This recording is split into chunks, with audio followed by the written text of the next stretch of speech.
morning, everyone. Is this on? It's not up here. It's not? Yeah, it's on. Good morning, everyone. Is this working? Yes. Okay, good. Welcome. We're delighted that you're here again today.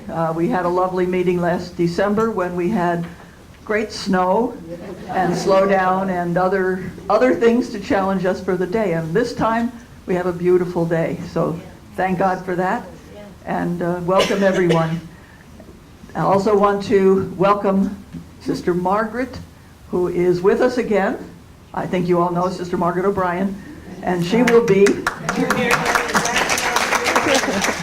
She is working with us as spiritual guide for our chapter preparations and chapter. And I'm going to turn the meeting over to her because she's going to lead us today in the meeting and prayer for the meeting also. So, Margaret? Thank you, Julia. See if you can get it to work from sitting there. I can turn it off, Margaret, if you don't want to hold it. Okay. Good morning, sisters. Can you hear that? No. Margaret, I can turn it up a little. Okay. Excuse me.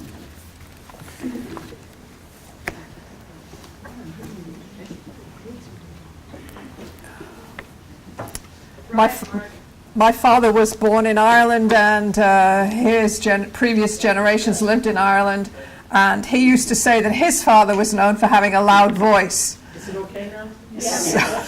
So I'll try and continue in that tradition, and don't hesitate to wave if you can't hear. So good morning, and thank you for welcoming me, and it's lovely to be with you again. Our timetable for this morning, we will work now, we'll try to have a break about 10:30, 20 to 11, and we will stop for lunch at noon. We'll regather about 1:30, so you have time for a leisurely lunch and time to chat with each other a little bit, and we will be ready to depart at 3:30. Okay, so that's what the day looks like. We're going to begin this morning by praying together. We're going to reflect on the question that was given to us by the Governance Committee, which you've already received and perhaps had some reflection on yourself. And this afternoon we're going to talk about the Chapter Planning Committee and the process for the election of delegates to the chapter. So we have those wonderful topics to talk about today. So we're going to begin though with some contemplative prayer time. So I'd like to invite you to make yourself comfortable so that we can spend about 20 minutes in contemplative silence. We have these beautiful spring flowers in front of us, and we're surrounded by the beauty of nature and the beauty of the other women who are in the circle with us. We're all deeply blessed by a God who is crazy about us. And we pause this morning to spend a little time in solitude together. So we're quietly praying ourselves, and we're surrounded by others who are praying with us. Sister Carol Zinn says that women religious today are a reservoir of contemplative energy. A reservoir of contemplative energy, and how much the planet needs that. So just gently center yourself and focus comfortably on the presence of God. And we'll do this for about 20 minutes.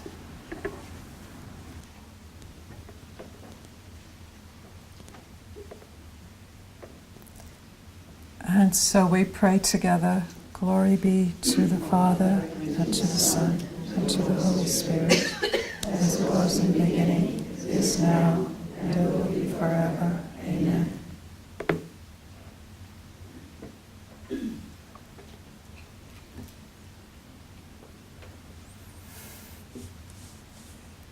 Sisters, we thought we would begin this morning by having a more informal conversation at your table and share with each other maybe how you're feeling as you come today. You might also want to say something about how you have been since our last area meeting in December, especially if anything stayed with you from that area meeting. Maybe it didn't, but maybe something stayed with you from that area meeting that you'd like to share with each other. Or you might like to say something about your experience of the loss of sisters more recently. May they all rest in peace. But you have had so many of your sisters die recently. And what's that been like for you?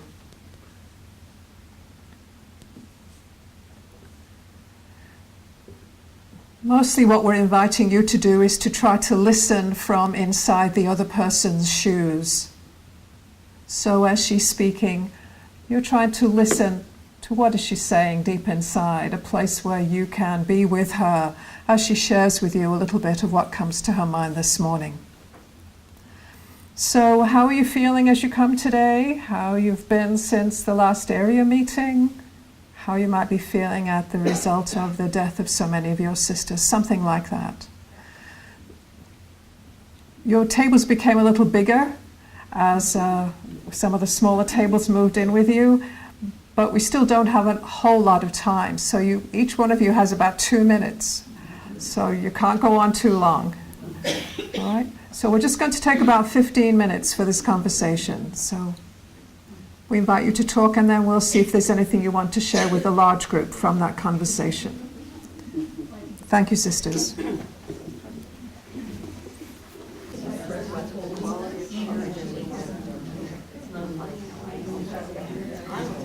Excuse me, sisters, does any table need more time?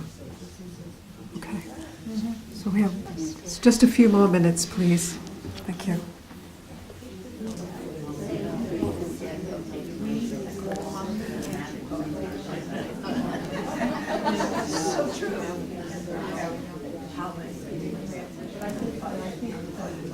So, excuse me, may we continue together, please? Okay. Could you take a few minutes to just get in touch with what you noticed happening at your table? And maybe you could share with us a little bit. You don't have to give a full report, but just to give us an idea around the room of what was happening at the other tables. And Seal will bring the microphone to you. So what did you notice happening as you were talking to each other and listening at the table?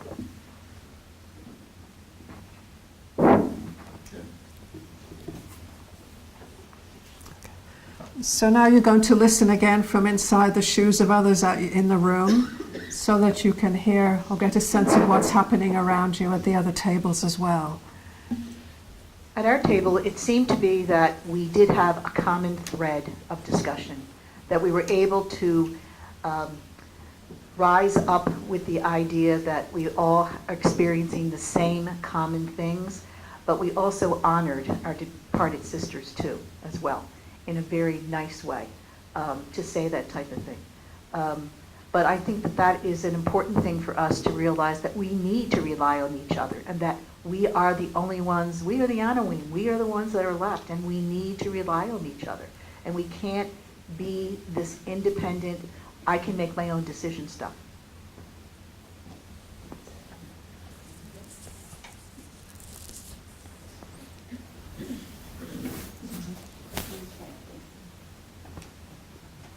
I was struck by how honest everyone was. Sometimes we come together and we say polite things to one another, but there was a great deal of honesty in what everyone shared. And I think that says something about who we are and who we are with one another.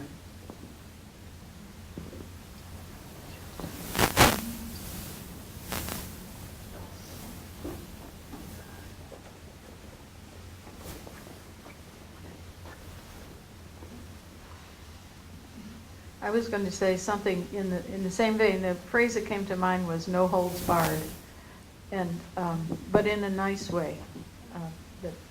That no one was holding back, and that made the conversation stronger for everyone.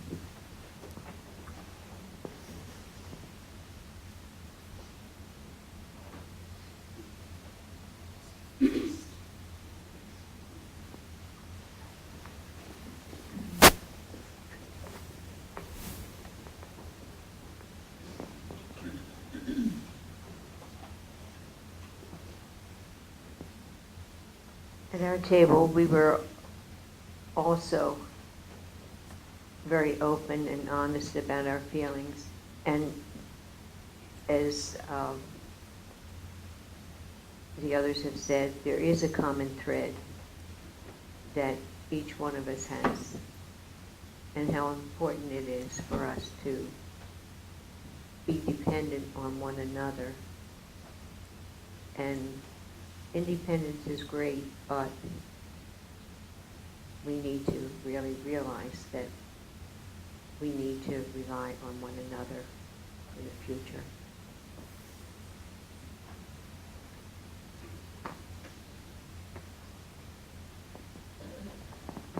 And that common thread, was the experience of loss and the pain of loss, but also the gift of loss. There's a reciprocity in life and death.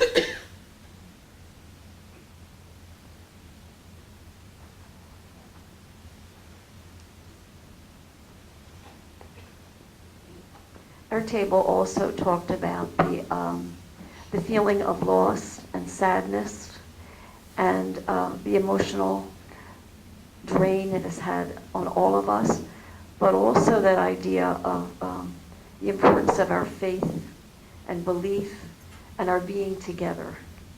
And even though that there's sadness, that it's that connectedness and that closeness. And I think the opportunities we have now of coming together like this is very important and life-giving for us.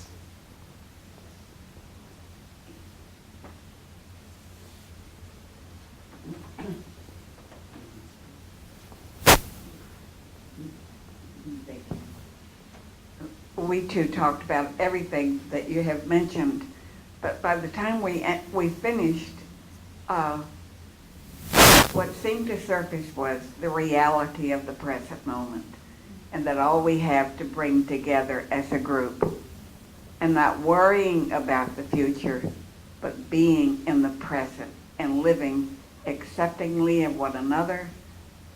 We could go on and on with that, but we ended by calling each other to a reality of the present and all that we have to offer each other.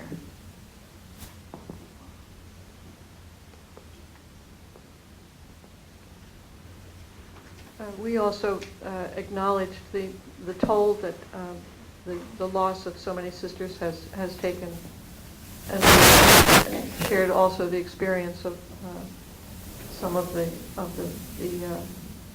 grace, but also the burden of caring for one another. At our table, there was some sharing too of kind of the solidarity with others who have also suffered terrible losses, and the feeling of wanting to hold on to one another, but also to that solidarity.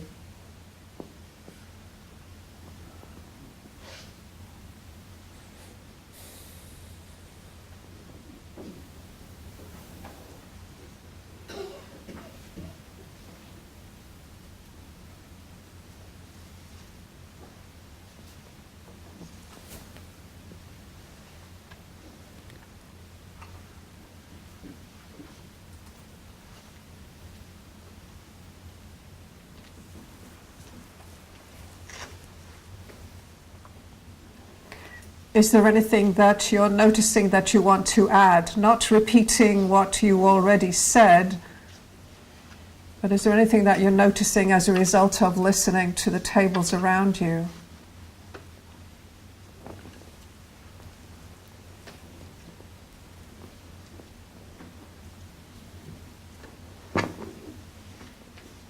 I hope I say this right, but there's a sense that there's a unity that we are experiencing through the death of our sisters.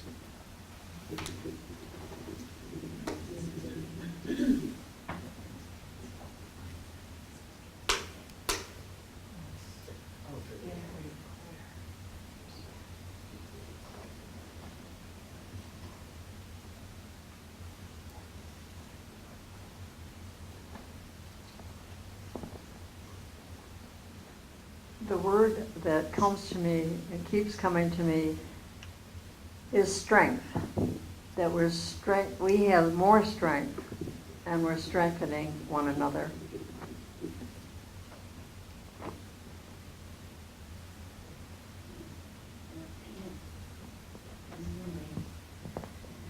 We spoke about this time as a time of pruning and likened it to when a tree is pruned,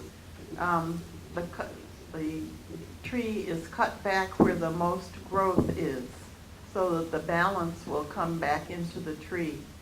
And we thought that perhaps the loss of all of our sisters could be likened to that. There's some pruning there, but it allows for more growth or a new way of being called into balance. And we see that that might be what this time is about for us.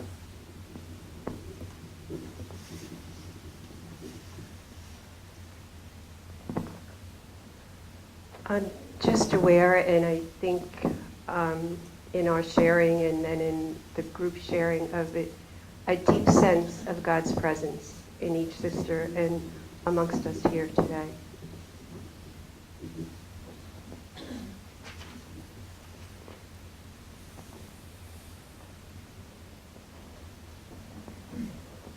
Another common feature, I believe, is gratitude. Gratitude to each other, gratitude that we belong to such a community.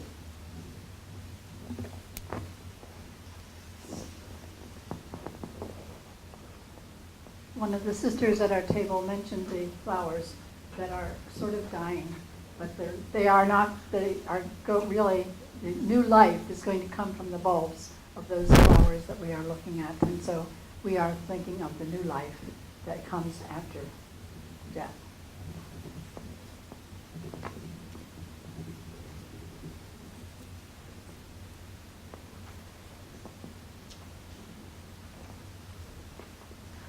I hear an expression of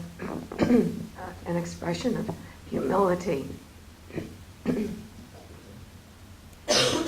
Humility and truth of who we are, and an acceptance of that with love.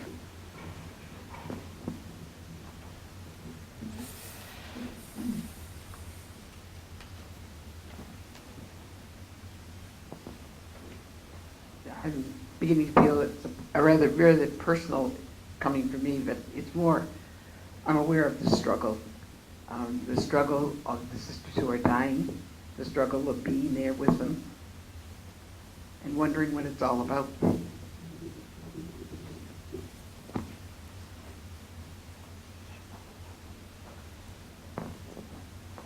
I was struck by the fact that no one seemed to be focusing on remembering what happened last December. We know we were here at these tables.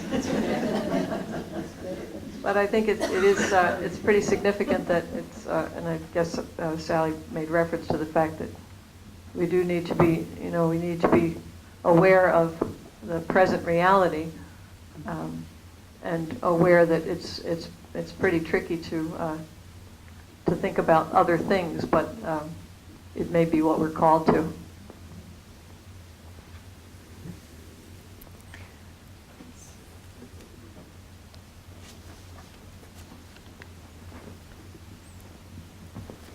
This may be a little irreverent, but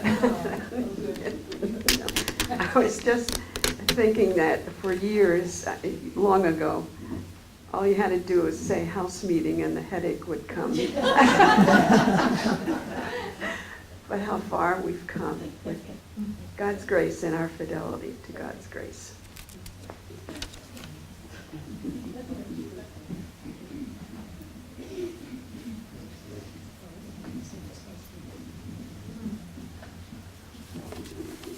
I just would comment that when we did the same kind of sharing in Buffalo, it was very much the same.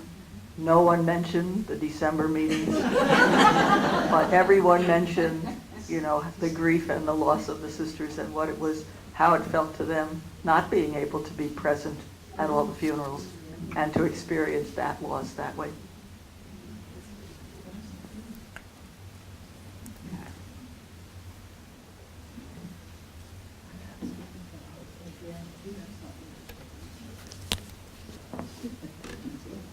Mary Karen reminds me of a Zen saying, no seed ever seeds the flower.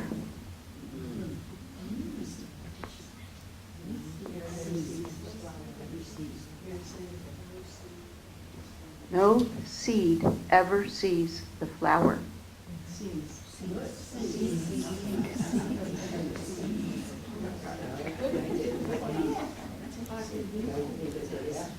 We'll take one more, please. We did remember one thing from the December meeting, that we said that we wanted to continue these conversations as our preparation for the event in the spring that we call Chapter. So let's take a moment before we go to our break and just be with what you're hearing yourselves say to each other. What are you hearing yourselves say to each other? Thank you, sisters. We have one announcement before the break, please.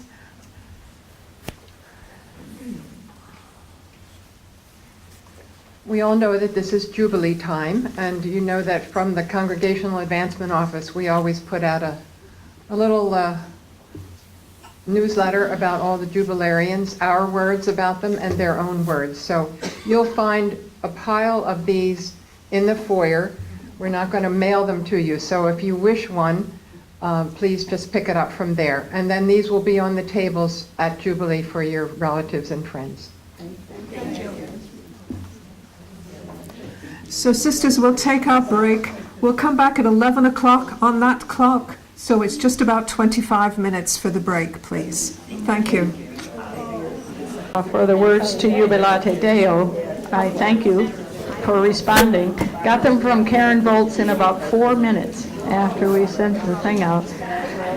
So Margaret has agreed that I could have this little practice now, and when you start singing, everyone will all I've been well, thank you.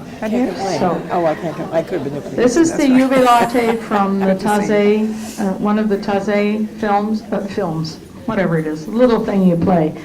And my vision is that since Jubilee Sunday that's the introit for that Sunday is all the Jubilate Deo, Astera, all the earth rejoice. So we'd like to just use this as a round, if we could do it, as the procession starts to come in. So if you know this, could you join in with me, please? And it's you, it's not Jude, it's you. Okay. Yeah, I just realized they were sitting on a chair, so I put them there. Servite Domino in Laetitia. Anybody know that? Yes.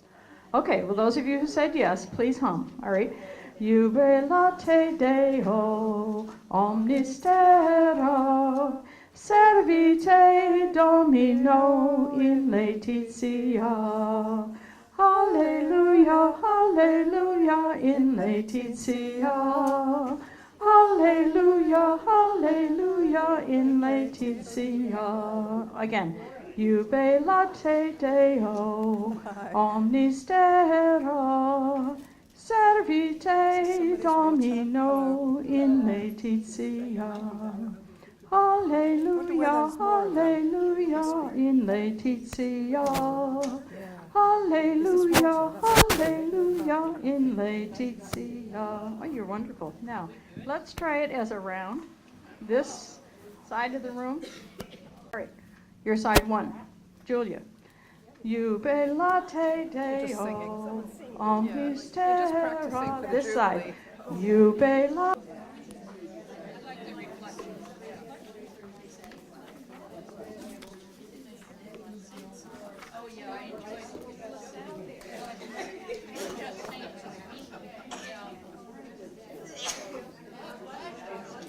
So welcome back, sisters.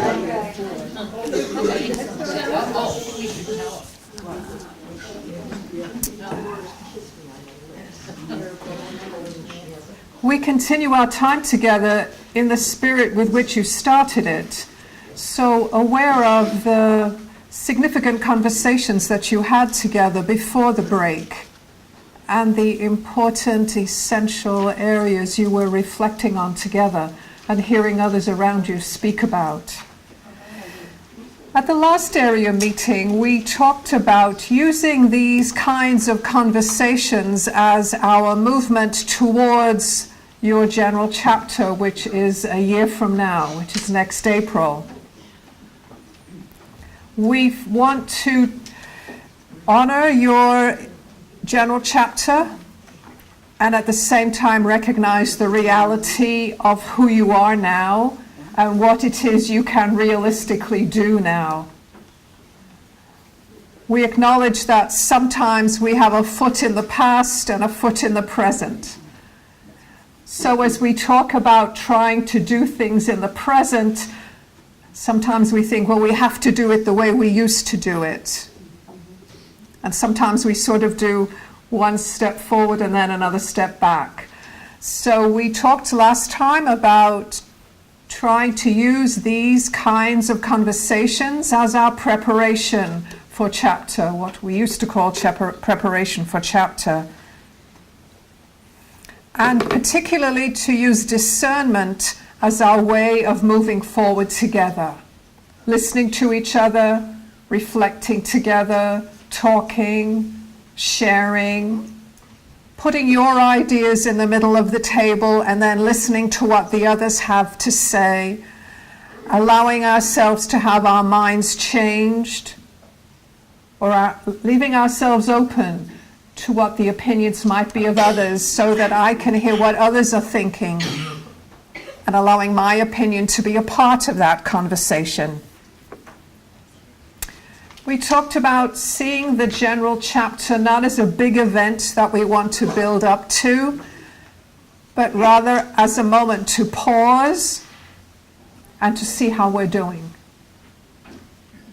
We might want to tweak things a little bit, but it would not be this big dramatic event that we're building up to.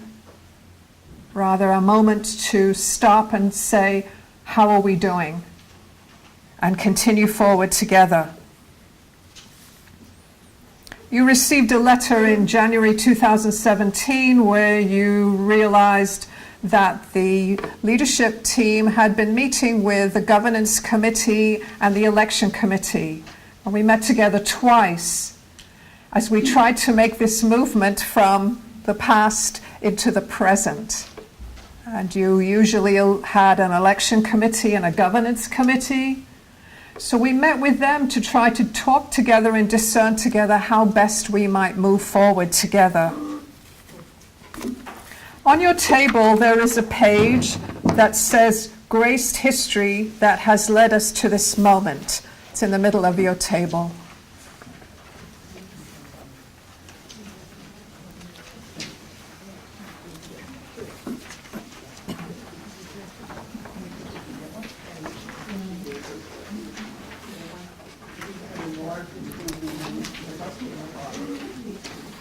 And there are two pieces to this. The top part is a sort of a timeline of what has been, and the bottom part is a tentative calendar of what might be. So as you look back over these last couple of years, you have been on a journey together, not only these couple of years, for a long time, but in this particular past couple of years, these are some of the events that you've been paying attention to. Is there another one? Yeah.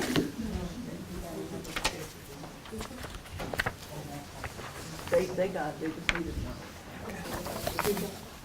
one. So you notice the contemplative dialogue workshops with Liz Sweeney, and you're trying to continue to use the skills that she spoke to you about. The planning and implementation of your housing plan, including the relocation from the mother house, the congregational meeting with Lynn Jarrell and with Carol Shinnick,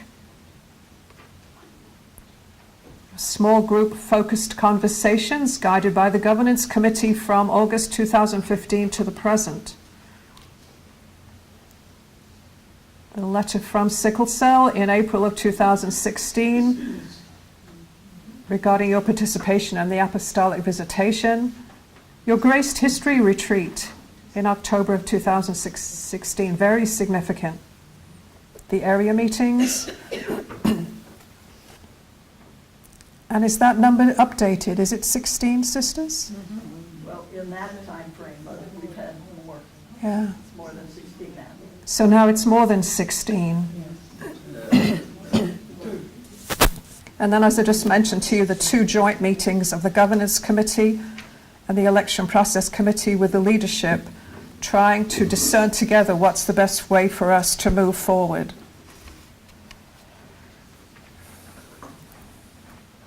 So before we look at the bottom part, just stay with the top part for a minute. So let's notice that in the past year and a half, you've had some very significant moments. You've all moved, or most of you have moved. So you moved from the mother house. That's a huge moment in your life, personally, and the life of your congregation. To be selling your mother house, that's huge. Then in October of last year, you had the Graced History Retreat, also, which was very significant in the ways that you continue to try to be with each other and help each other to speak, create a safe environment so you can say what you need to say to each other. And then finally, pointing out once again the number of sisters who have died in your congregation. And I would suggest to you that those 3 events are probably way more important than what's going to happen next April in your chapter.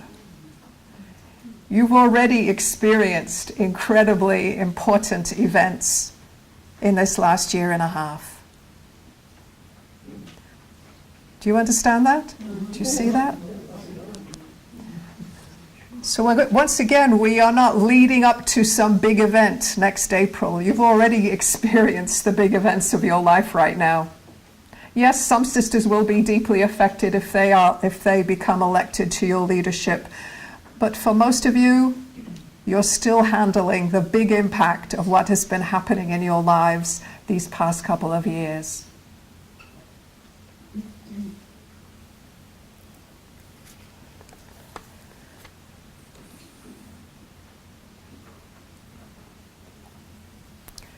The bottom part of the paper presents to you a tentative calendar over the next 2 years of what was being worked out with the leadership team and with the assistance of the election committee and the governance committee. These area meetings that we're having now, the congregational meeting in October. Sometime around October, November, we're looking at having the election of chapter delegates. And then we're thinking maybe next spring, February, March, if we could have another area meeting to have another conversation, have another day like this. And then we have the chapter event itself, which is sometime there in April. Those are some tentative dates. And then another congregational meeting in October of 2018. So you can see that we're not just stopping at April of 2018. That's not a stopping point. That's just one point on your journey.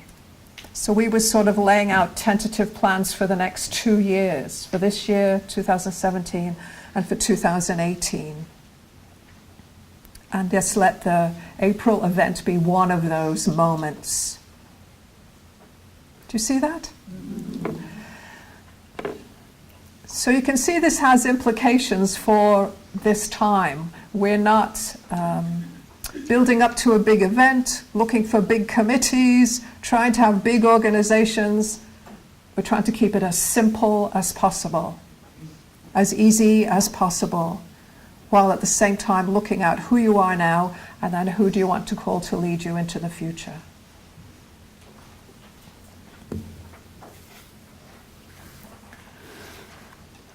As we mentioned here, we've had the very wise and helpful advice of the Governance Committee in trying to help you move forward.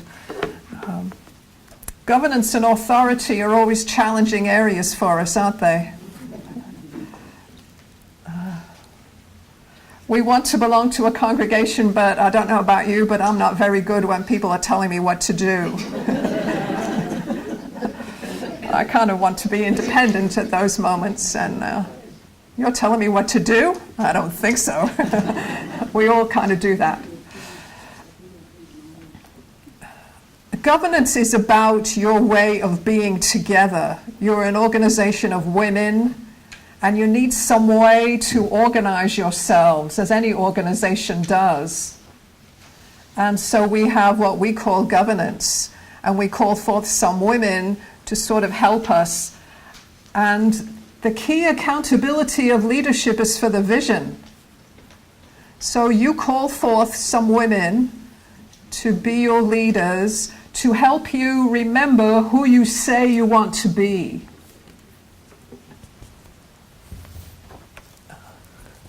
You've written it beautifully in your documents. This is what you say. That's your stated values, and where you say what you want to be and who you want to be.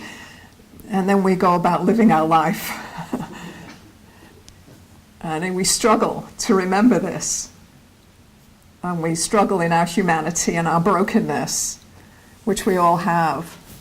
And so we are called to keep reminding ourselves who we say we want to be. And governance is helping us to do that. And when we gather like this, we're all taking responsibility. The leaders can tell you what they like. You can forget it by the time you get to the end of the driveway there.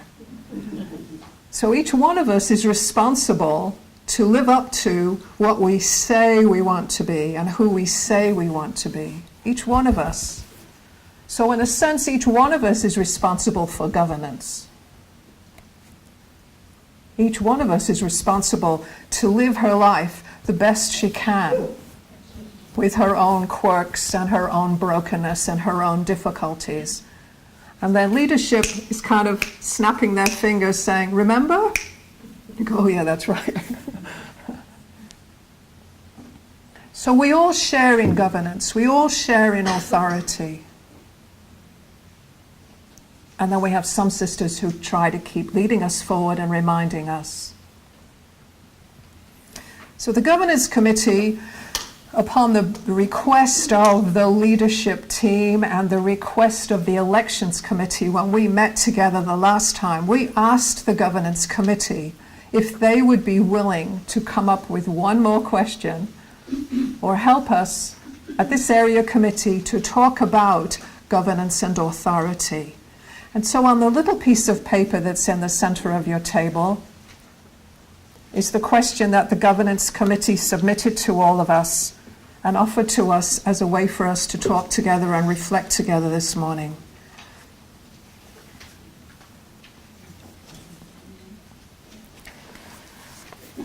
So what we'd like to suggest is that we spend a little time reading the question again. You've already received it earlier, so reminding yourself of the focus of the conversation. We'll take a little quiet time to do that, and then we'll talk at the tables and have a little conversation together in a large group.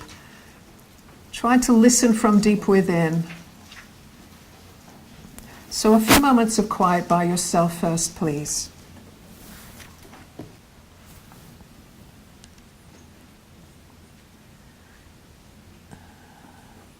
Sisters, I'd like to invite you to begin to share together. Most of you, what you're trying to do is to listen. What are you hearing the others say that helps you to deepen your understanding, your insights, your awareness?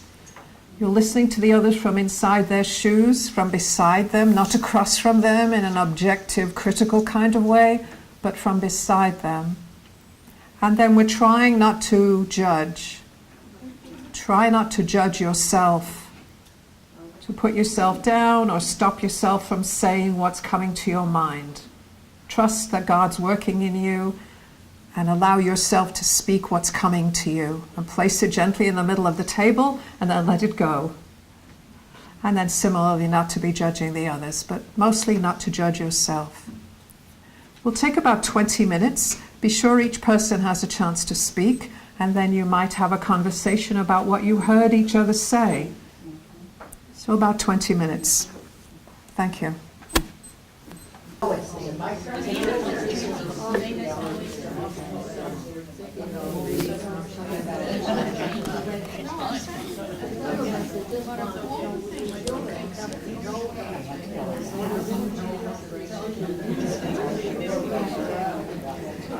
Excuse me, sisters. Do you need a little more time? Okay. What do you need? 5 minutes? 2? We'll take 5 more minutes. Some tables need more time, so another 5 minutes. Sisters, may we continue now, please? Thank you. It would be helpful for you to hear some of what happened at some of the other tables as well as what's happening at your table. So we're inviting you again to listen from inside the shoes of the sisters at the other tables, just to see what we might be learning together and discerning together as we try to find our way forward. So would someone from each table be willing to share with us something of what happened at your table? Doesn't have to be every word, obviously, but maybe 1 or 2 of the main points that you heard at your table, please.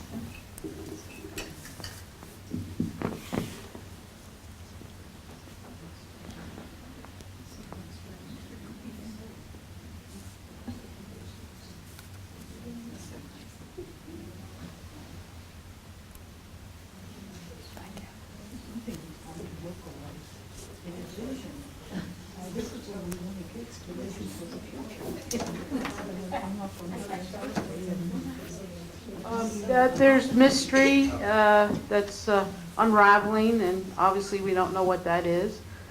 That there's that our brokenness keeps us from the level of trust, which obviously would be the kingdom of God otherwise,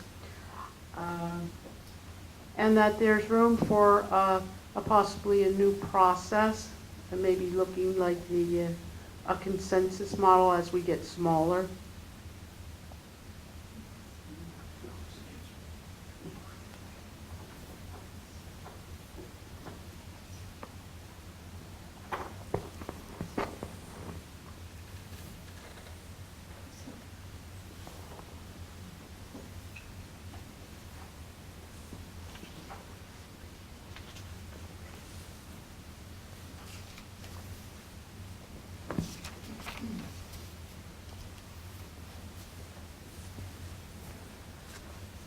We talked about several different levels of authority or leadership, and how important it is for us to acknowledge that our diminishment puts us in a different time, in a different, perhaps our different need. We spoke about how we hope that that we can acknowledge the gifts of one another, and therefore be willing to invite people that we might not have thought about before to positions of not only central leadership but also at the local level, to be conveners or whatever we want to call people who somehow help us to continue gathering in groups, sharing what matters to us as members of the religious community. And we talked about how we hope that it will be possible for central leadership members to central leadership people to be present to small communities and to individuals, because our needs are changing, and we feel that it's really important for people who will be holding on to the vision and leading us in holding on to that vision, to be also aware of what is happening to each of us and all of us at the local level, at the real life level.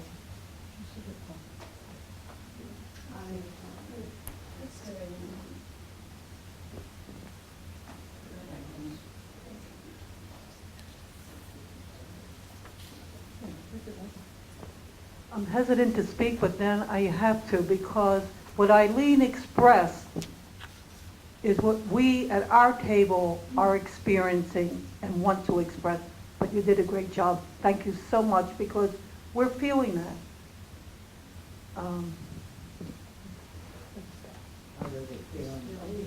You're feeling what? Christy, you're feeling what? Could I articulate it more and not ramble? It's how can we look to the future? We know what the past, we've all experienced the past, but we are being called now in the state where we are living. How can we come as a community or congregation carrying out our charism in whatever way God is calling us? And that's our frustration. We were so hung up on the past history, and we know what we want, but we can't put it in black and white. It's where we're going to move to the future. I can't explain it. Mary Liz. I think I made it a great time.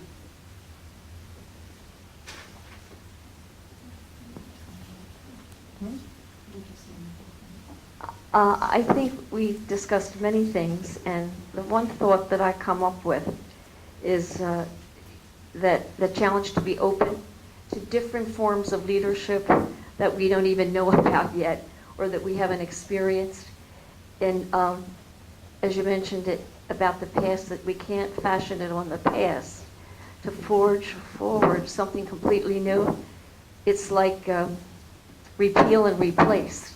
What do? Do you throw everything out, or do you, fix what you have, or are you completely open, to listen to different people and to see what their forms of leadership, have brought to them, and to find people who are competent, even in, lay administrators, to just go right outside the box. Please don't put me in a box yet.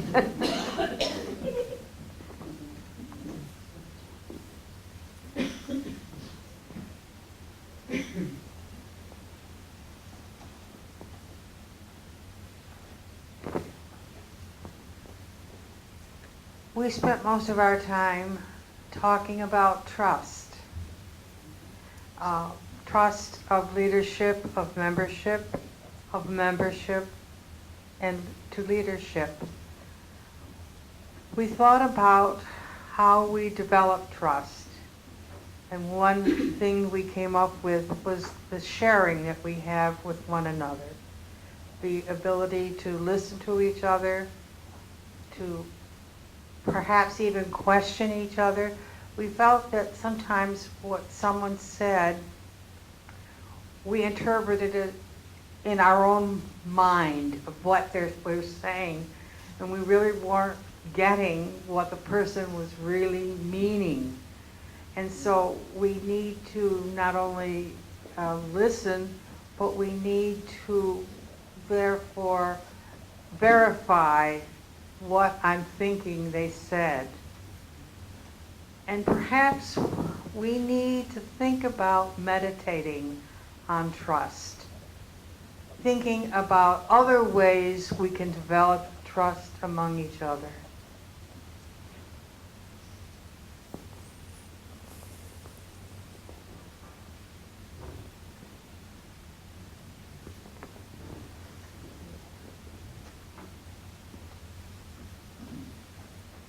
I guess I could say that we also talked a lot about trust.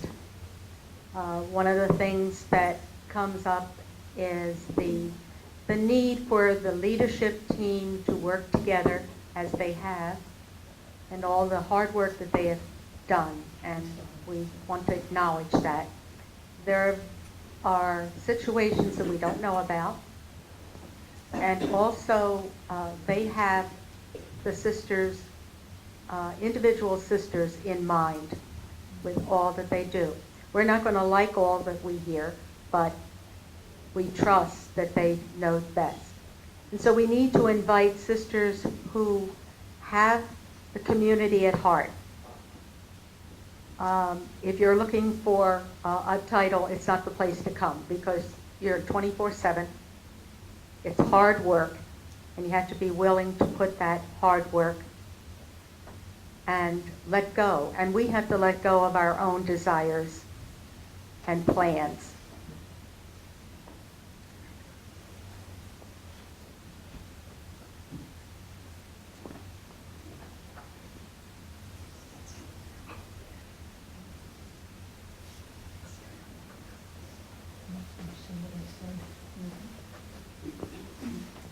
In reading this question, what came to my mind was the statement, we have sometimes found it challenging to trust our elected leadership. And then the next sentence, there was a deep level of trust at the retreat and a deep level of trust at the meetings. However, there's a lot of life that goes on between those things. So being present to one another is really crucial. And it's not just leadership's present to us, but our presence to one another.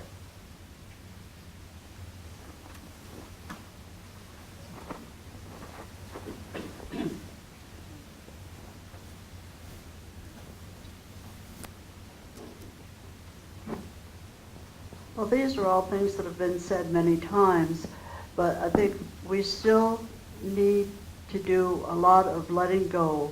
There's a lot of old hurts hanging around, and they need to be put aside. And if we choose people for leadership, I think we do. We have an absolute responsibility to support them. You may differ from them and all that, but we have the responsibility is to support them if we elect them. Did we hear from every table?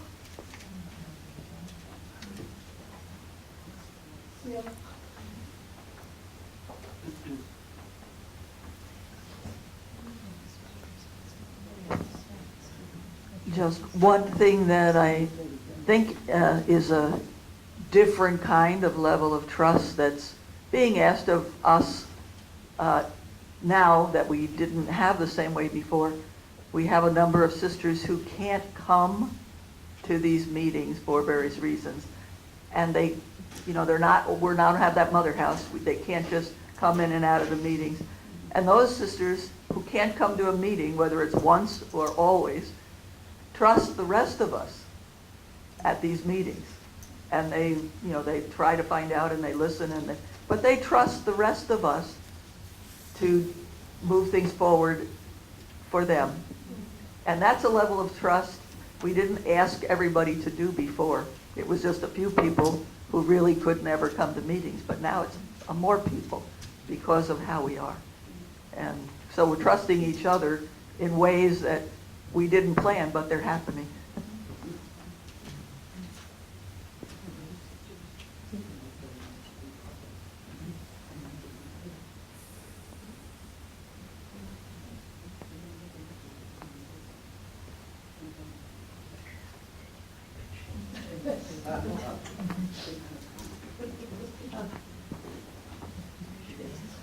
We talked about some of the similar things, but I guess maybe the two pieces I would mention are that the idea of the deep trust from those experiences might be a little fragile, and that we still have work to do to nourish it in one another as leaders and as members.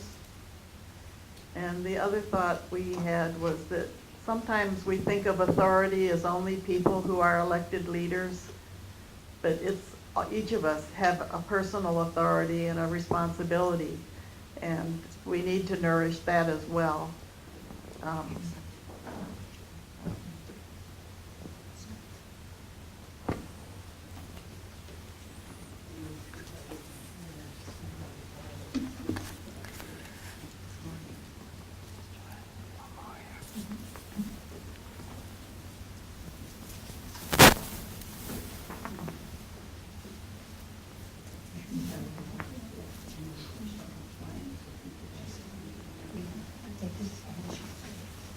I think we should support the people who are elected.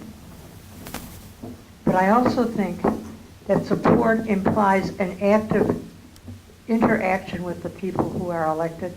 And, you know, I trust them to do what they're supposed to do, what they do. But if I disagree or if I have something to point out, I think it's on our part very necessary to voice it, not just to run around mumbling, grumbling to one another in little groups of things. You guys should tell them.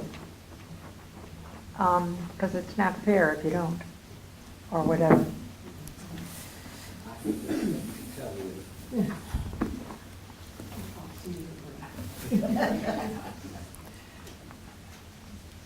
Just to notice what you're hearing around the room. A call to a deeper trust. What was just mentioned there about active interaction and voicing something to leadership, that's one of those skills for today that we didn't learn yesterday. We certainly were not trained as young women, I wasn't, to voice my opinion to leadership. They would have shown me the door. Bye, Margaret, it's been a pleasure. Goodbye, go away. So that's one of those skills that we're trying to learn now. And there's a number of behaviors that we're trying to learn for today that we didn't learn when we were younger. And maybe another one that I hear you saying is about taking, the same really, is about taking personal responsibility. You know, it's easy for me to come and complain to you about so-and-so, but what if I paused for a bit and then I tried to practice the skill of speaking directly to the person involved? I'm not good at that either.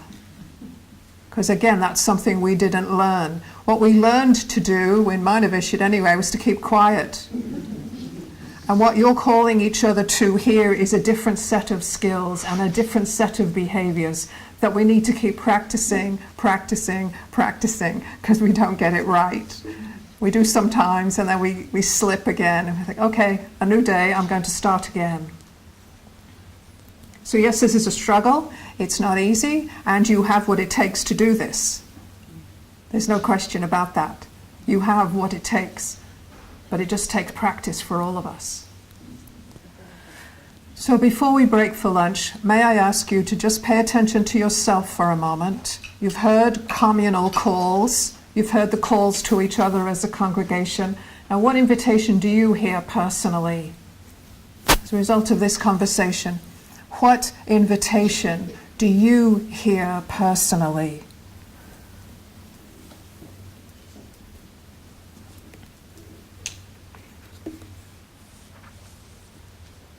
That invitation that you're hearing.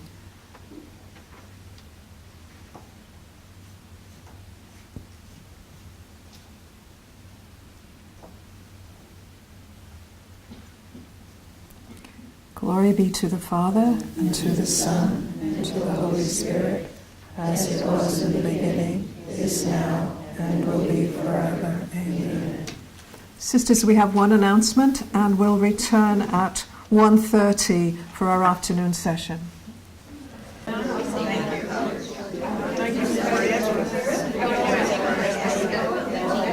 I fall on my face, we'll just say all you're doing is here.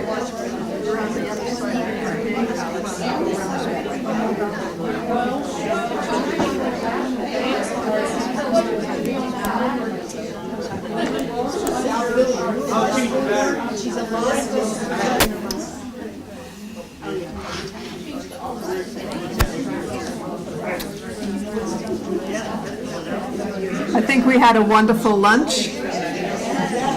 Yes.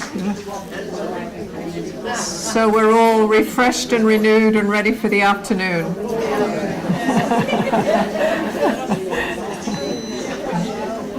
So let's see what we can accomplish together in the next 2 hours.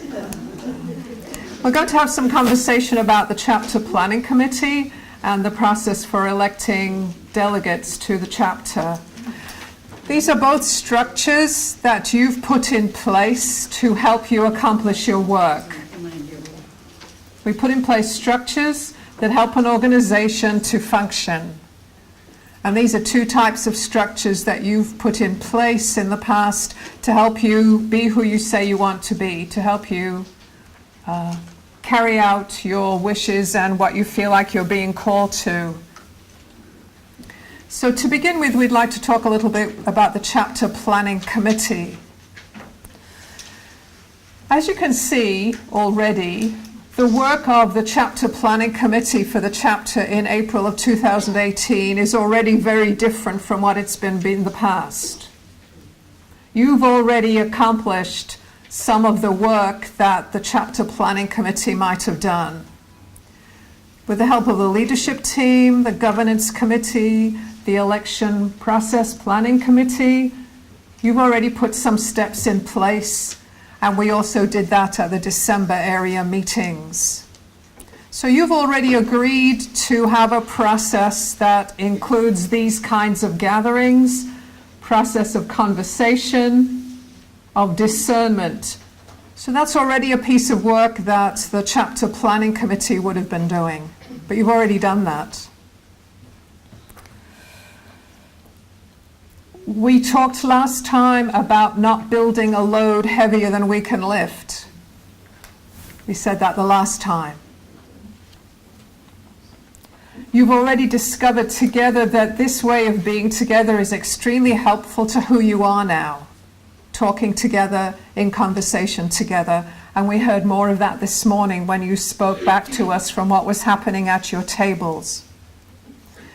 The demographics are such with your age and the numbers that trying to put in place what you used to have is not going to be working so well for us anymore. Also, this morning's conversation when you talked about trusting each other and deepening trust, the conversation is a lot more about being than doing. So it's who you are and who you're called to be now, in which you are trying to do your best to take responsibility. You're also focusing on who you say you want to be, as happened at your Graced History retreat last October.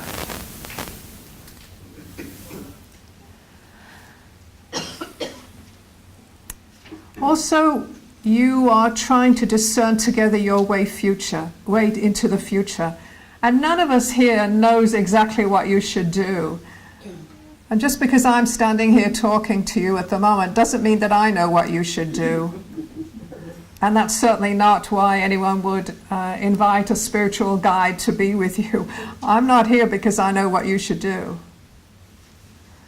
But hopefully by the presence of an objective outsider, you're being helped to articulate together what you're feeling called to.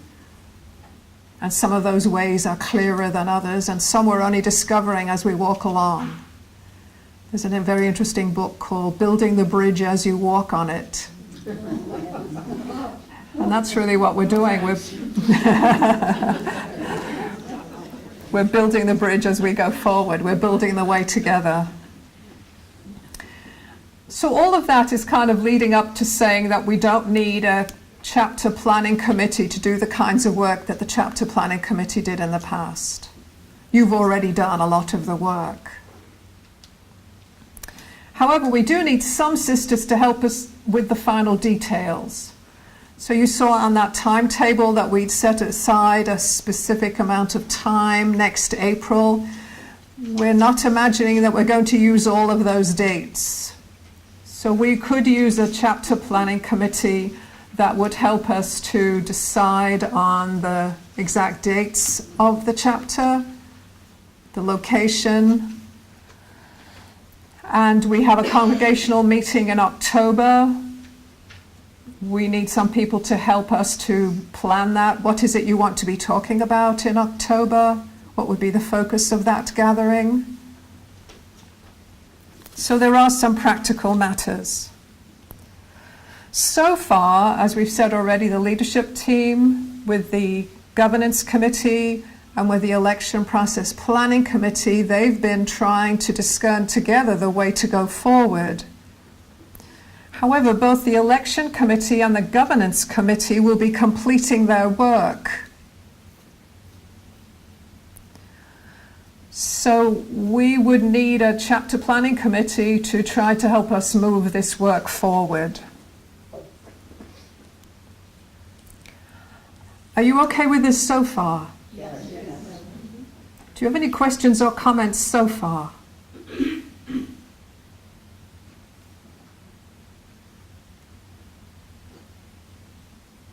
Okay. So then we're wondering, so how do we form the chapter planning committee? Since the election committee and the governance committee will be handing over their work and they will be going out of existence, we're wondering, would the chapter planning committee be composed of someone from the governance committee, who knows the work we've been doing, and someone from the election process planning committee, who knows the work that we've been doing, and maybe the spiritual guide, and someone from the leadership team. So that's what we're wondering.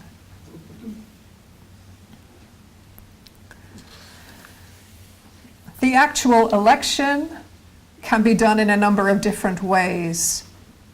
So we can talk about that process in a minute. To help us with this conversation then, because we need to talk about how do you want to call forward a chapter planning committee. We do have a little piece of paper that's coming to you. Could we give those out, please?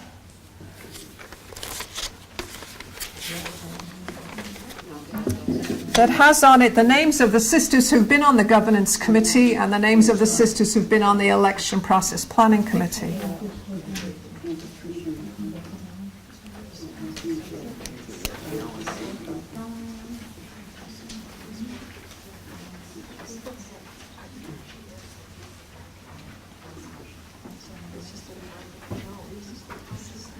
So on this piece of paper that you have in front of you now, you have the names of the sisters who've been on governance committee and the names of the sisters from the election process committee.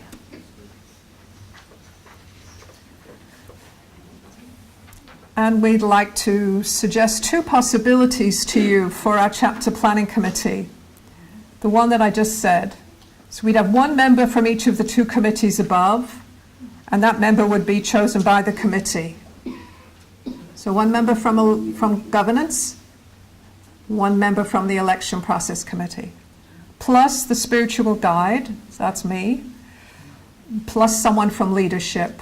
So there would be 4 sisters who would be trying to work with us to move the process forward.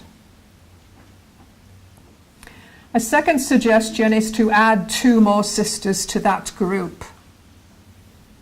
So the second suggestion is to have the same 4 members and then 2 more sisters who would be named by the congregation. So there would be 6 members in total. So those are our 2 suggestions. We'd be asking those sisters to begin to gather pretty soon to help us to make some decisions about next April, but also to help us as we move forward over this rest of this year and into next year. So could you please sit with that for a minute, and then we'll ask you to talk at your tables. We'll talk together and see which way you're leaning. Are you clear about what we're looking at? Okay. So a couple of minutes by yourself, first of all. Which of these 2 options at the bottom of the paper are you leaning towards, and what's making you lean towards that possibility? Just as you prepare to talk about that, these 2 options came from conversations between the leadership team, the governance committee, and the election process planning committee when we were meeting together.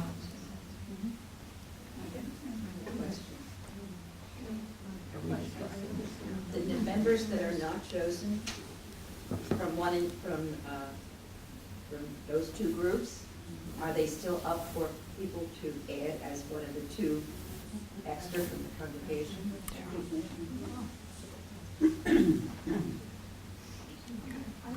So Can you talk at your tables then? We'll take about 15 minutes and then see if you are ready to discuss that. I'll come around in case you have any questions. We'll need more time. Okay. It's just another couple of minutes, please.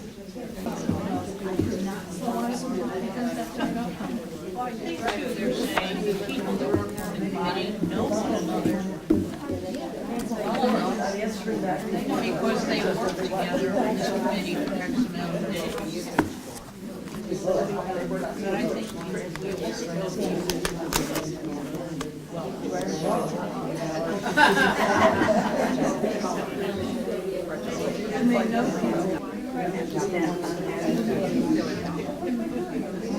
Well, you're already going to have an election.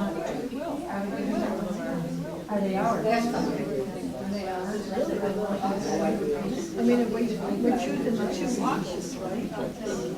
One or you can have another option. So, excuse me, sisters, may we continue together, please?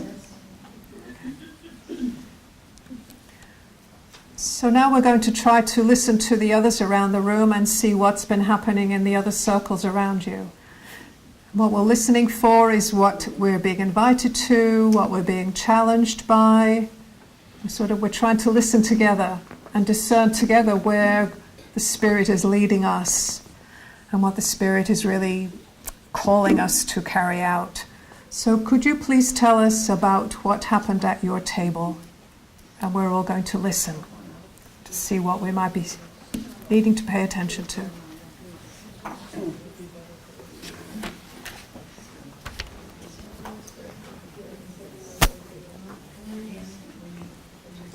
Our table had the discussion and recommended was to go with number 2, but with an amendment being that the 2 elected by the congregation would not include previous members of the governance or election process committee members, in order to provide with a little bit more diversity and maybe a newer approach.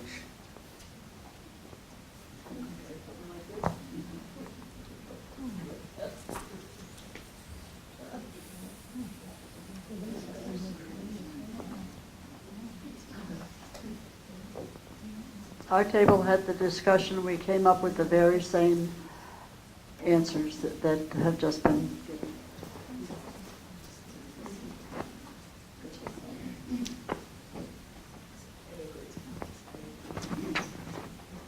Our table came up with the decision that number 1 would be the better thing, because if you get too many people, it takes too long to elect them, and then it's harder to make decisions.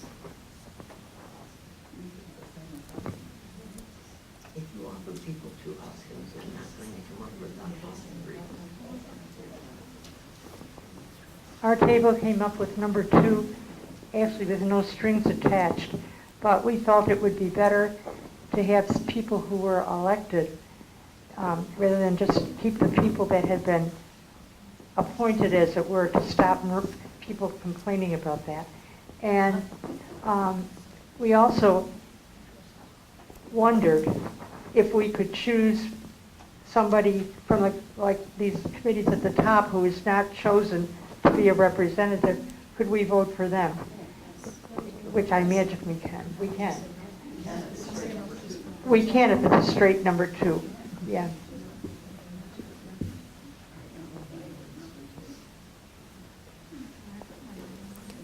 Sorry, which one are they leaning towards? Can you say again which one you're leaning towards? Sorry. Number 2. Thank you.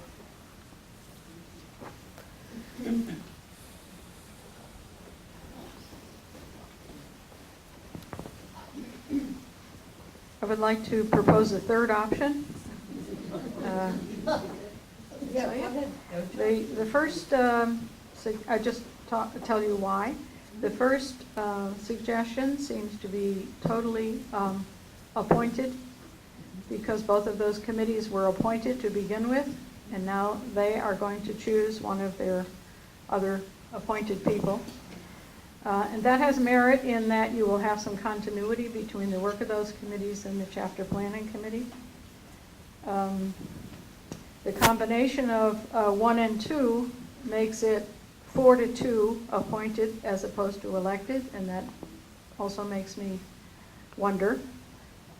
So I would propose that we take option 2 and have all of the members elected, so that you might be able that each of us could vote for one person from the governance committee, one person from the other committee. We'll all vote for Margaret. And leadership. And could we also vote for leadership? And then we would vote for 2 people at large.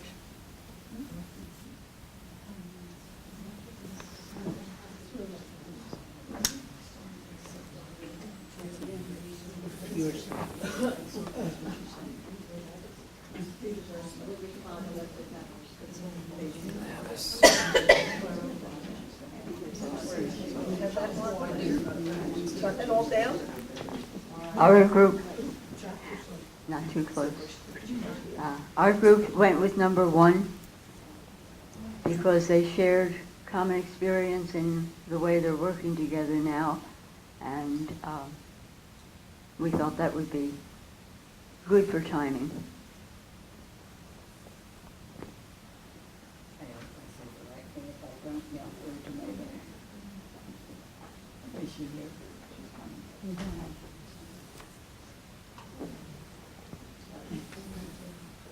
Oh, thank you.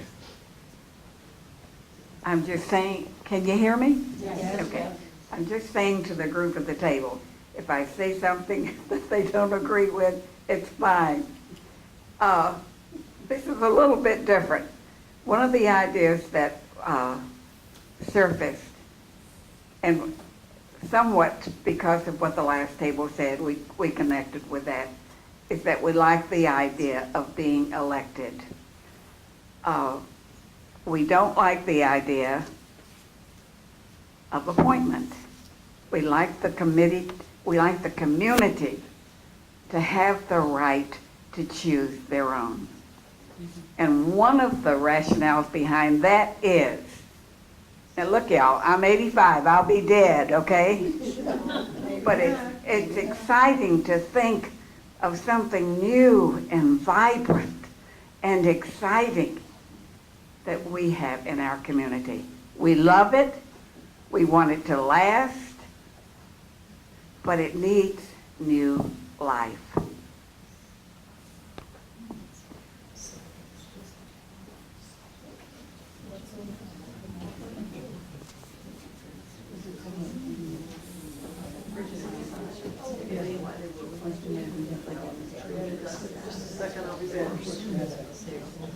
I just want to clarify, that was not a unanimous decision of this table.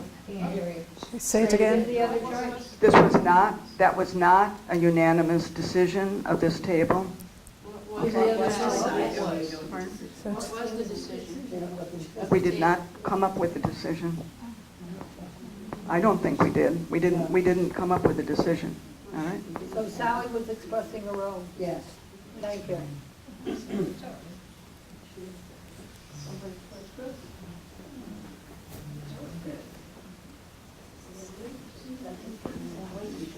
And our table 2 did not come up with a real decision. We had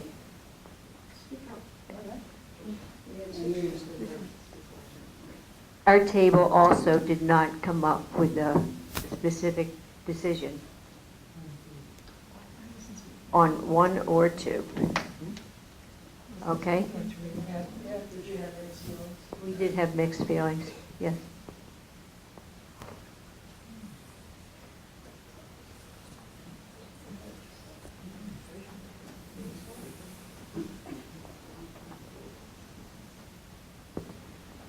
If we go with the election process simply, then you may not be aware of the sisters' ability or knowledge to proceed with the business of governance and election. And the sisters that have been on it already have spent a great deal of time and effort at what they've come up with, and I think we should honor that in some way.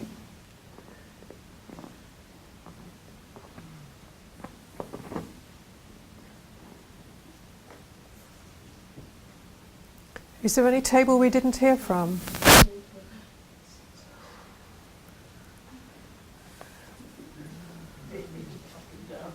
One more word. It seems that it's more simple, and therefore I thought we were reaching for more simplicity in getting things accomplished.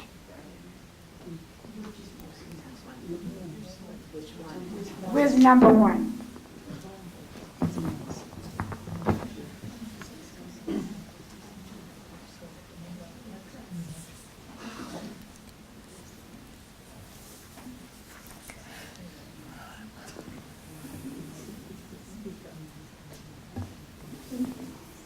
We also reminded ourselves of the fact that this committee is going to be vastly different from other chapter planning committees. Their work is going to be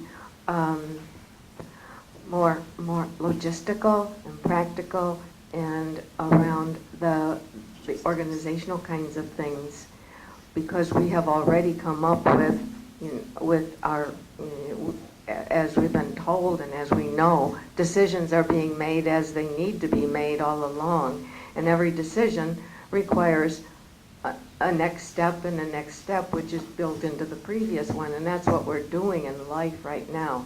So this chapter planning committee, we remind ourselves that it's different from other ones.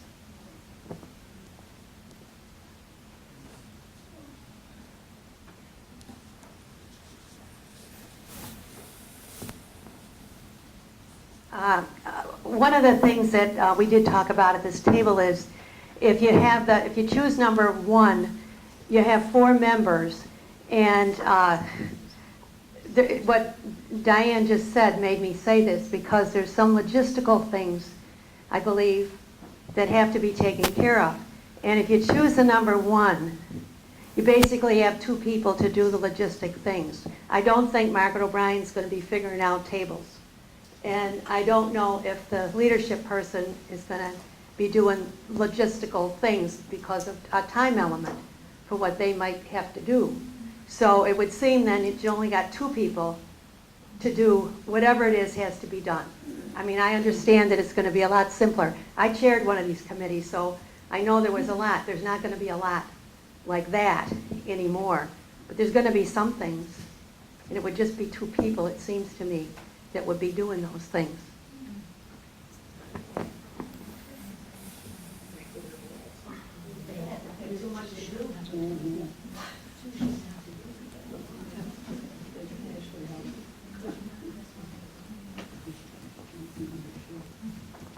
I think the role of chapter planning committee as defined is move toward chapter.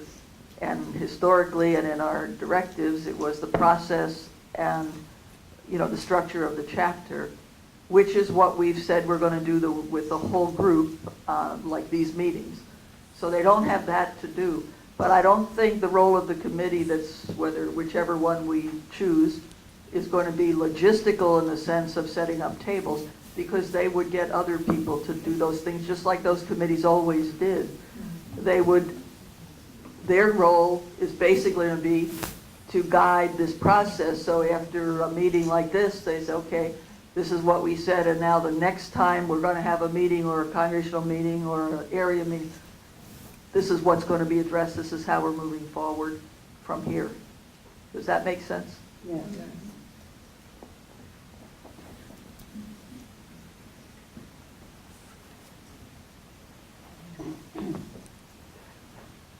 It's just a little strange to think of the chapter planning committee as including a person from membership and the spiritual person.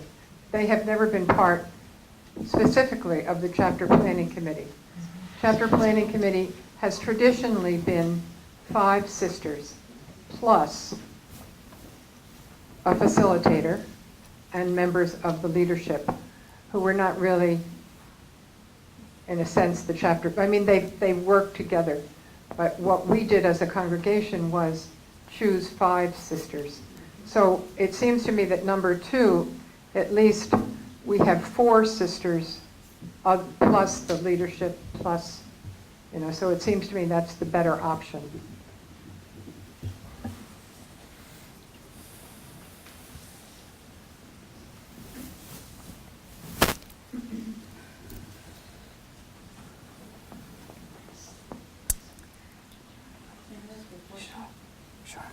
Just a minute.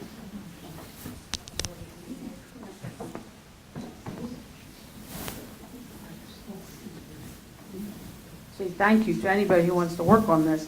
However, I was wondering, our spiritual guidance person, will you be involved if indeed we go for governance committee? How will they use a discernment process to select?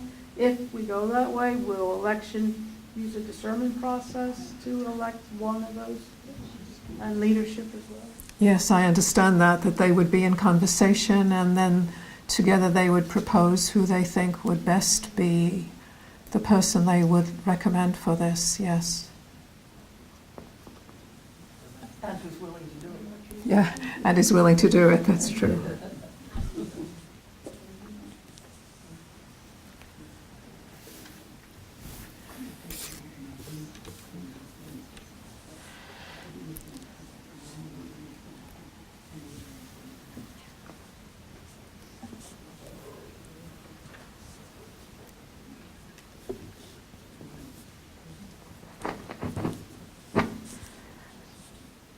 I personally preferred two, but after discussion at the table, I could very easily vote for one also.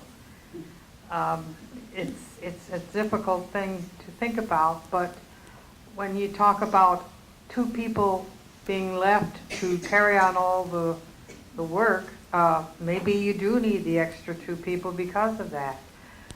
Then I'm wondering whether we're going to also consider the two tables up in front that wanted to not have appointed people but elected people.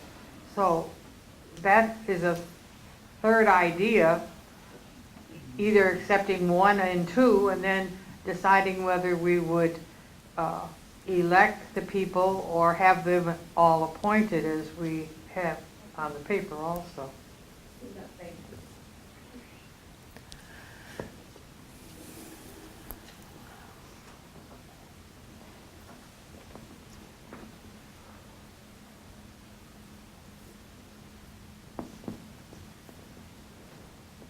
I think we are leaning more and more towards here, towards Mary Lee's idea of electing the whole group. It would sound fair. You would leave your name in if you wanted to be continued, to be considered for either position. So we're kind of leaning towards Mary Lee's idea of electing from the whole body. Oh,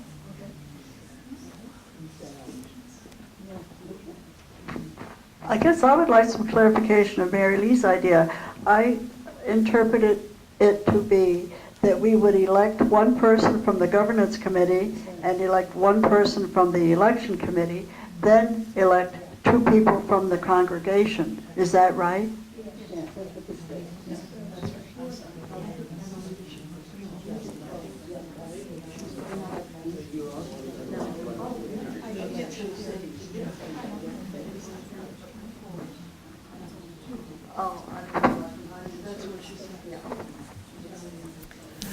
Okay, let's hear from Mary Lee, and then we'll try to work together a little bit.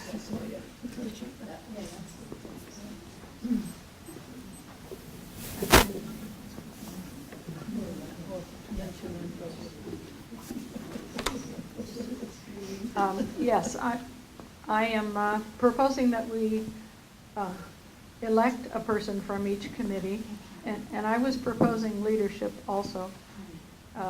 You could, Mary Lee, could you speak up a little more? Speak up. Just I can't. Okay, I was proposing that the election be from each of those committees, that we would elect the person and not have the committee elect their own representative. And then that there would be two other folks elected, so that we would be electing 5 of the 6 people, and we would all vote for Margaret. That was my other. And then on a different topic, if the choice goes to number 1, that the committee will elect their own representatives, would we know who they were before we voted for our 2? So that we'd be able to, in our own mind, balance the 2 people that we were electing.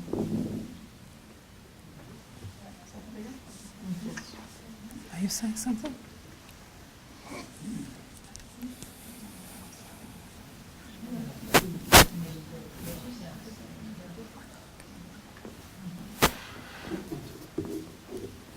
This is a terrible, a kind of foolish question, but the way we're talking about this, I hate to use the word, but how powerful is the planning committee?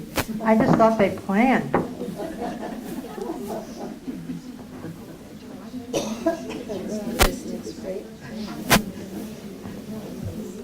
I'm just thinking about logistics.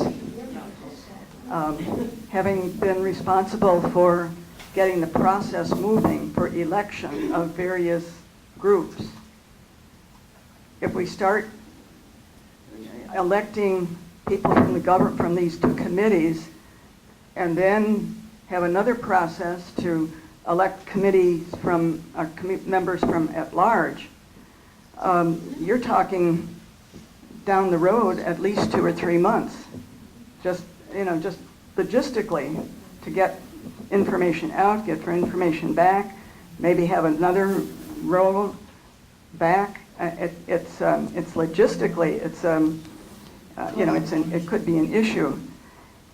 The other thing I'm just thinking is that we want to look forward and we want to look into the future, but are we afraid to look at a new process? And that's what this is, this process that are, these options that are being suggested. It's a new process. Are we afraid to trust in the Spirit to move us in the direction that we need to go? I don't know.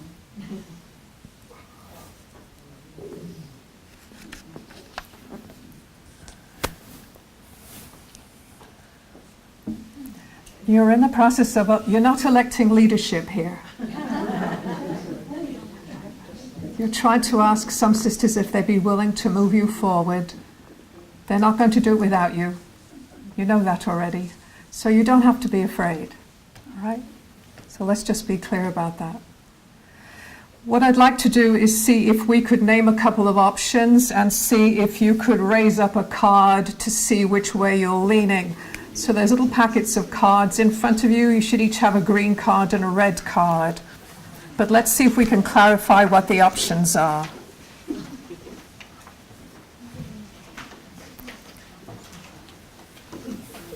We might have to do this a few times to get this straight, so we'll help each other to do this, all right?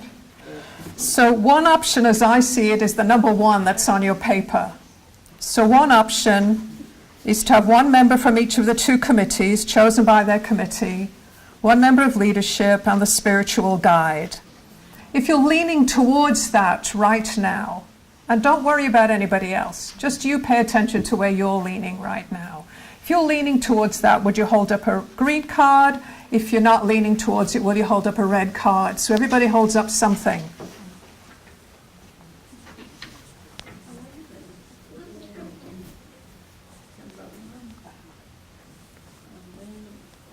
Okay, so I see 13 green cards right now.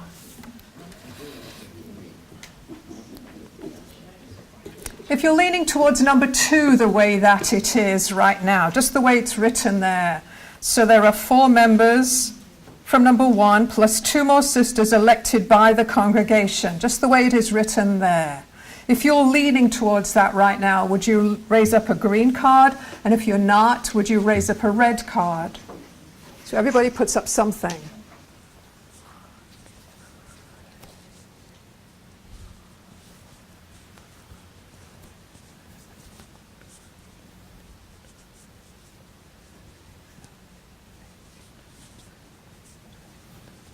So there's 23 green cards there.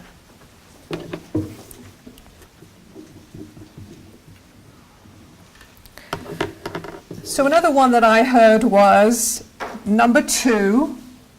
So that's the 4 members from number 1 plus 2 more elected. And when you're electing from the congregation, you do not include any of the sisters from the 2 committees.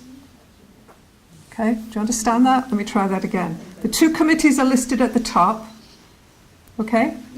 So let's say the first sister in each of them is the one that's named.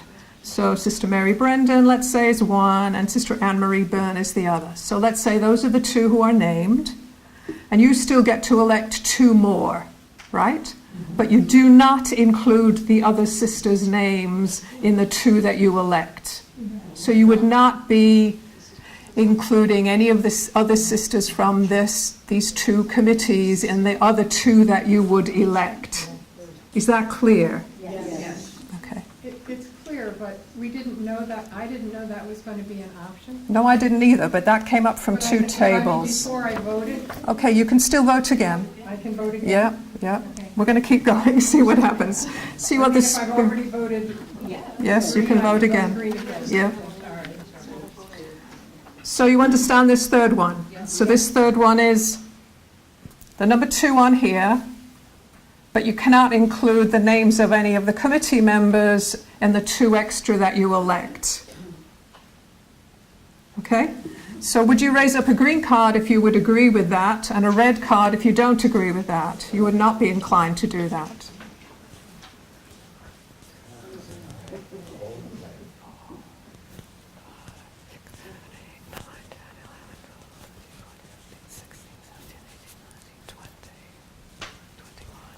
Okay, so there's 21 there.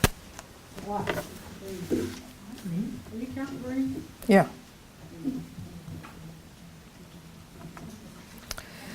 And then another option I hear is that you would elect all the members.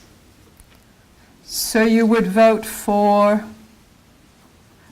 1 from the governance committee, you'd vote for 1 from the election process committee, you would vote for 1 from leadership, and you'd vote for 2 sisters at large. It's not okay to vote for 1 from leadership. Okay. It's not okay. All right.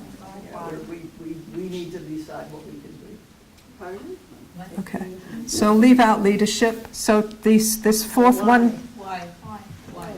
Okay.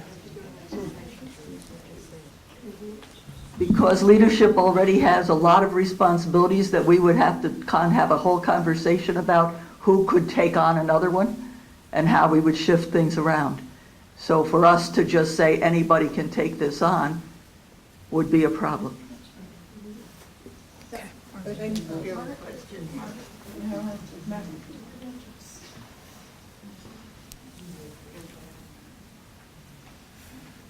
I understand that, Julia, but I would think that leadership would have the same option as... I can't hear you. Go ahead. Leadership would have the same option as anyone else to say, I'm not willing or I'm unable to serve on this committee. No? Well, Unless you're saying none of them can. that's what I'm saying. I mean, I think that maybe, yes, we're going to have somebody that will be on this committee. But you're suggesting that if the community elects somebody and we say they can't do it, then they have to say no? No, I'm suggesting that before the election, anyone who does not wish to be on this process can have her name taken off. So if you have someone on leadership who knows she can't do it, that would be her same option, I would think. And if there were one name that was forwarded, we would vote for her like we would for Exactly. Margaret? Is that what you're saying? I have a major problem with that, and I would have to talk to the whole leadership team. I mean, it would be very difficult for us to just say whoever you elect. I would have a problem with that without having our conversation first, because we already know who we might put on that committee, and it's wasting time for you to say we pick somebody else, because the somebody else isn't going to do it. So keeping that in mind, this fourth option that we're looking at is that all members would vote for 1 member from the governance committee, 1 member from the election process committee, and 2 sisters at large. So would you raise a card if you are leaning towards that, a green card if you're leaning towards that, and a red card if you are not? One more time. that all members would elect one member from the governance committee, one member from the election process committee, and 2 sisters at large. So a green card if you agree with that, a red card if you do not.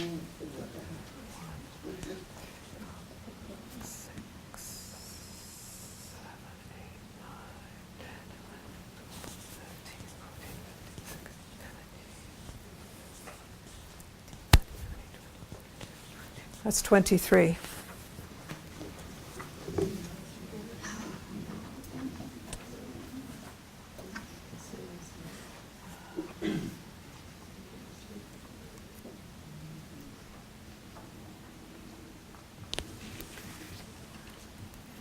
The first one, I know you counted the reds.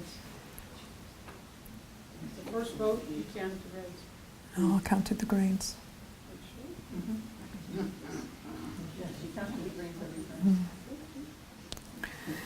So from the counting that we've done, I would say that we're not leaning towards number 1. All right, so let's leave that aside. We're leaning towards number 2, and we're doing some tweaking of it, to put it mildly. Right.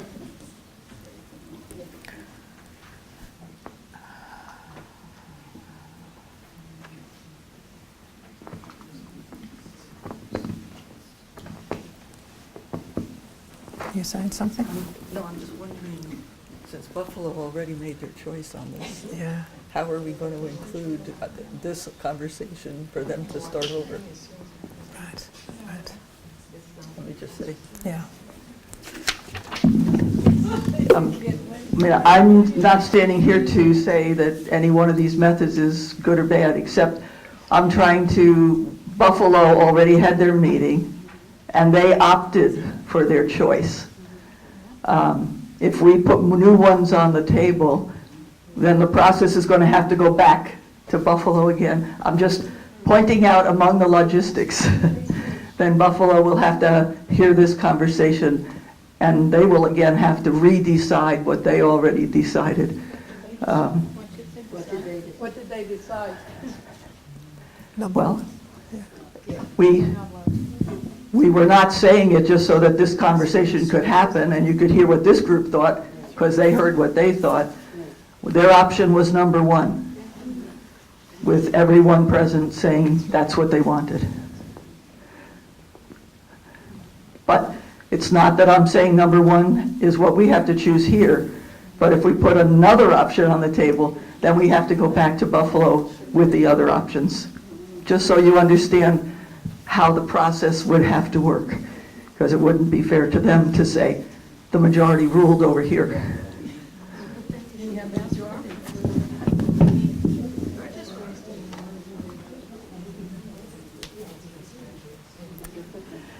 Sisters, we're not going to satisfy everyone, but we're certainly trying to respect what you are saying. And I hear you saying you want to have some involvement in the election of more members of the chapter planning committee than is expressed in number 1. So in number 2, you're saying that you want to be involved in electing 2 more people. So I'd like to see what you would think about this. It's trying to make a combination of what we have spoken about. If we said that you would elect, we do number 2 like this, there would be a member of the first committee, a member of the governance committee, a member of the election process committee. And then you would elect 2 other sisters who are not currently members of those 2 committees. That's sort of a combination. Would you be willing to, so the option as I think it is now, is number 2. The governance committee would name 1 person. The election committee would name 1 person. You would elect 2 more sisters and not include any sisters currently on the governance committee and the election process committee. That's what I'd like to suggest, is a combination. Question.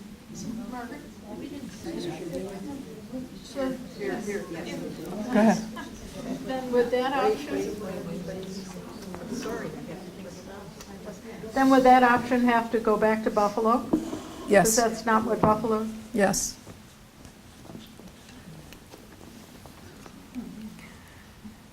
So one more time, I'm going to suggest this option and ask you to raise a card. So there's be 4 members.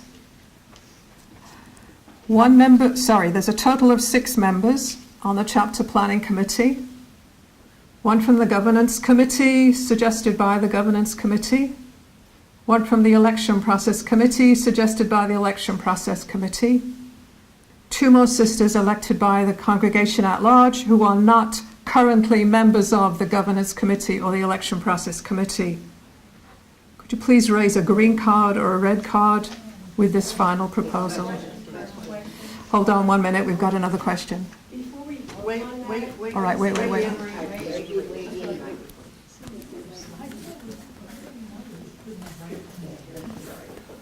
Before we vote on that, what is the other option? Like if we vote no to it, do we have the option to vote yes to it as it is? Or what, like, it sounds like we're down to like 1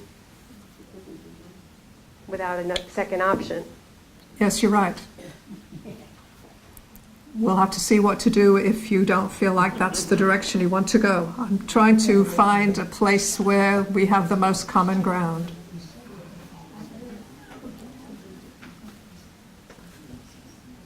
Do you need to talk about it for a minute? Yes. Okay.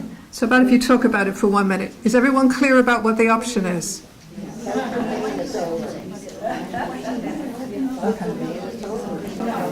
Okay, may we go ahead, please?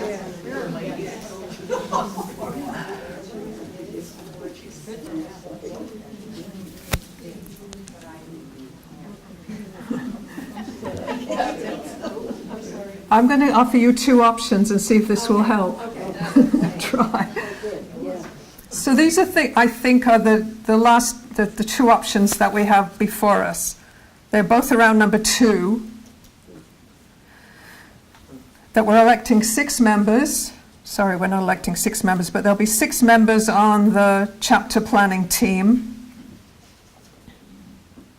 One option is the governance committee names 1, the election process committee names 1, and 2 more elected not from those 2 committees. Right? Yeah. So that's one option. And the second option is the same, but you could elect sisters from those 2 committees. Which is the original. That would be the other option. Is that clear? Yes. So you know what the 2 options are. Yeah. I'll try. Okay, that's all right. So the first option is we have 6 members. 1 is named by the governance committee. 1 member is named by the election process committee. You elect 2 more, but not from those 2 committees. The second option is 1 member is named from the governance committee. 1 member is named from the election committee.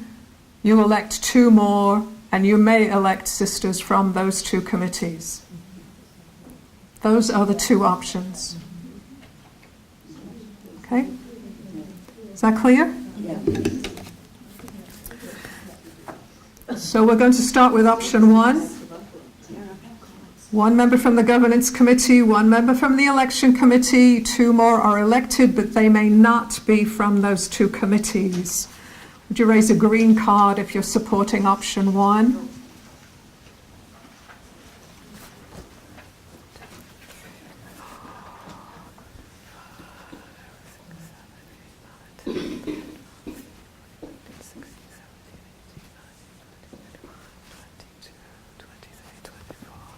That's 24.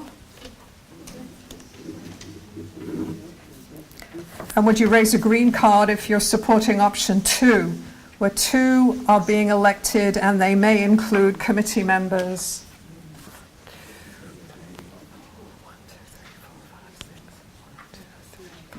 6.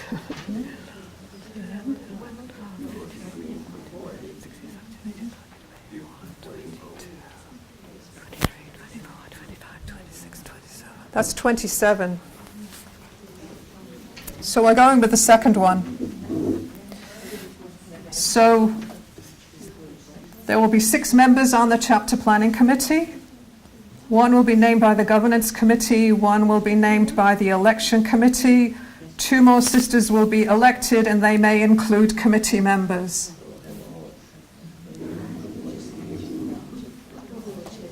Okay? So that's where we're going. Do we write the names? Right.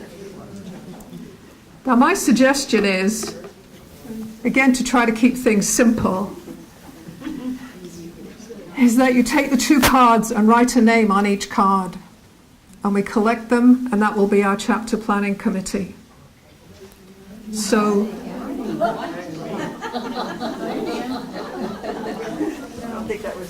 all right.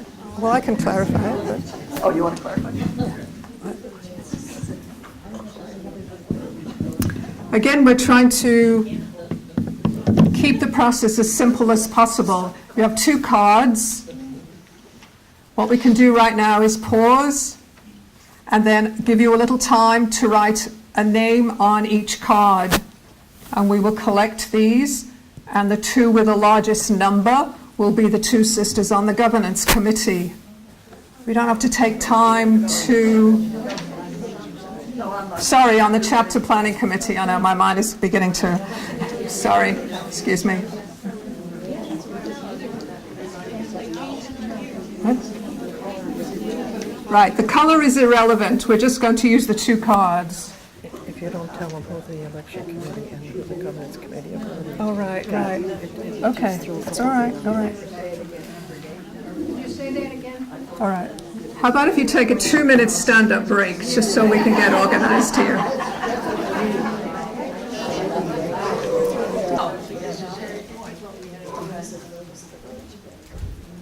But I don't know who else we're voting for.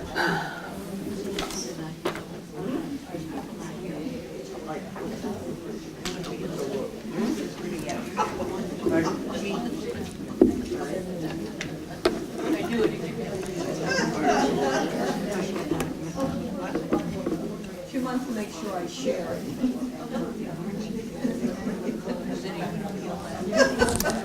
So, sisters, we are challenged to try to keep this simple.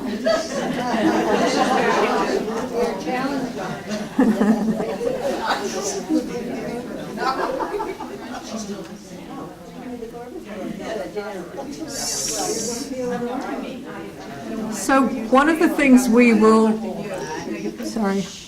one of the things we will do is contact the Buffalo Sisters and let those sisters know that we opted for number 2 and invite them to also submit 2 names. So we'll be contacting them as soon as possible so that they're a part of this. So we won't have to worry about them.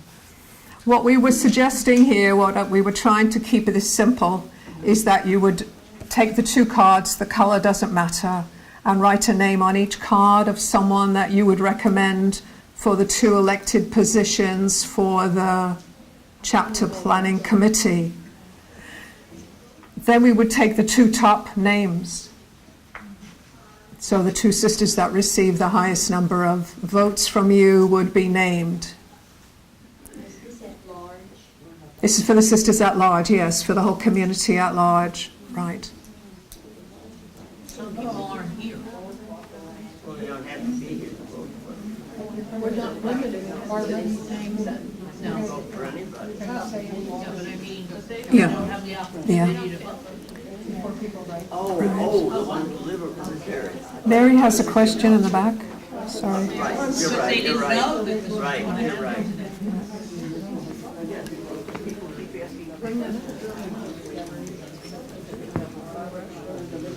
Don't we need to know who the committee selected as their representative? Yeah. Yes. Yeah, the committee selected Barbara Schiavone from the governance committee. You have the names there in front of you. And the Election Process Committee selected Anne-Marie Byrne from the Election Process Committee. So that's Barbara Schiavone and Anne-Marie Byrne. Those two sisters have been selected from the two committees to be on the chapter planning committee.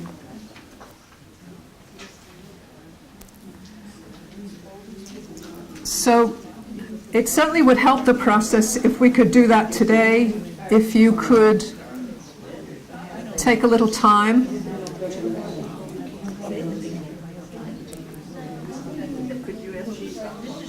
Yeah.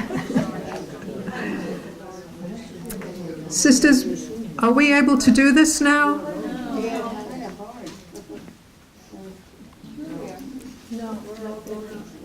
What happened to the sisters who couldn't make it because of unusual circumstances? They don't want to write the names. That's right. So I'm not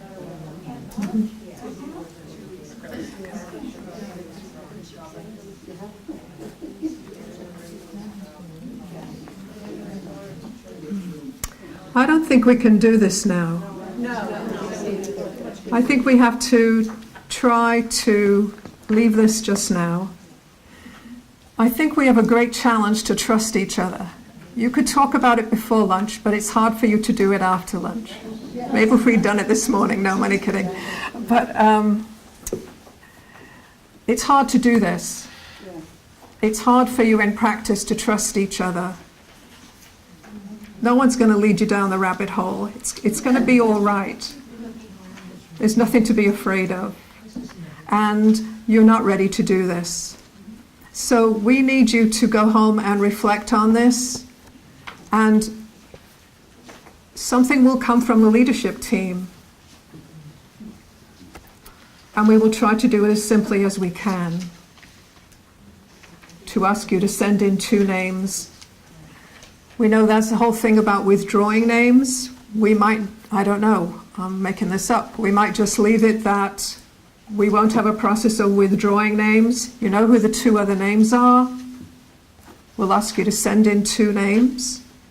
We'll send you out a list of sisters, perhaps. I'm not sure. I'm making this up.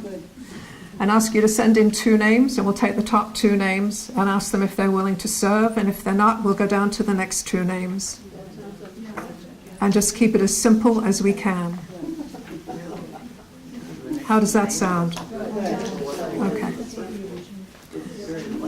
So let's leave this for now. And special thanks to the governance committee members who've helped us come this far.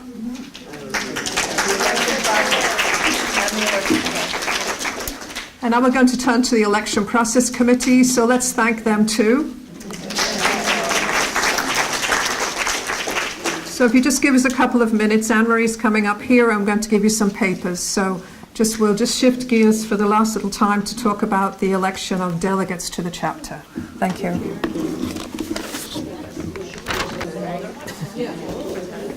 Yeah, I did give out a letter. Was I supposed to? Did you want me to? Okay. Do I need to hold this? Can you hear me without my holding the mic? Please put the papers down, turn the face down. This is the teacher, Sister Anne-Marie. That's what my brother tells me when I start giving commands. It must be the teacher in you coming out. I was like, I thought that was long gone. But I'm my mother's daughter. Okay, so the Election Process Committee, I want to first thank Kate Woody, Joan McCann, for wonderful participants with me, and our liaisons, Diane and Mary Elizabeth, for their patience and perseverance to get us to this point. I think we were blessed in coming together that we were able to work things through so well. And I have to let you know, at the time I was asked to do it, I was recuperating from knee surgery, and I think I was still on drugs. No, I'm kidding. I knew that I had a lot of time to recuperate. I was going for PT, and I said at the time, yes, just know that once work starts up again, things will change. And the committee was fine with that, and again, I'm grateful to them for that.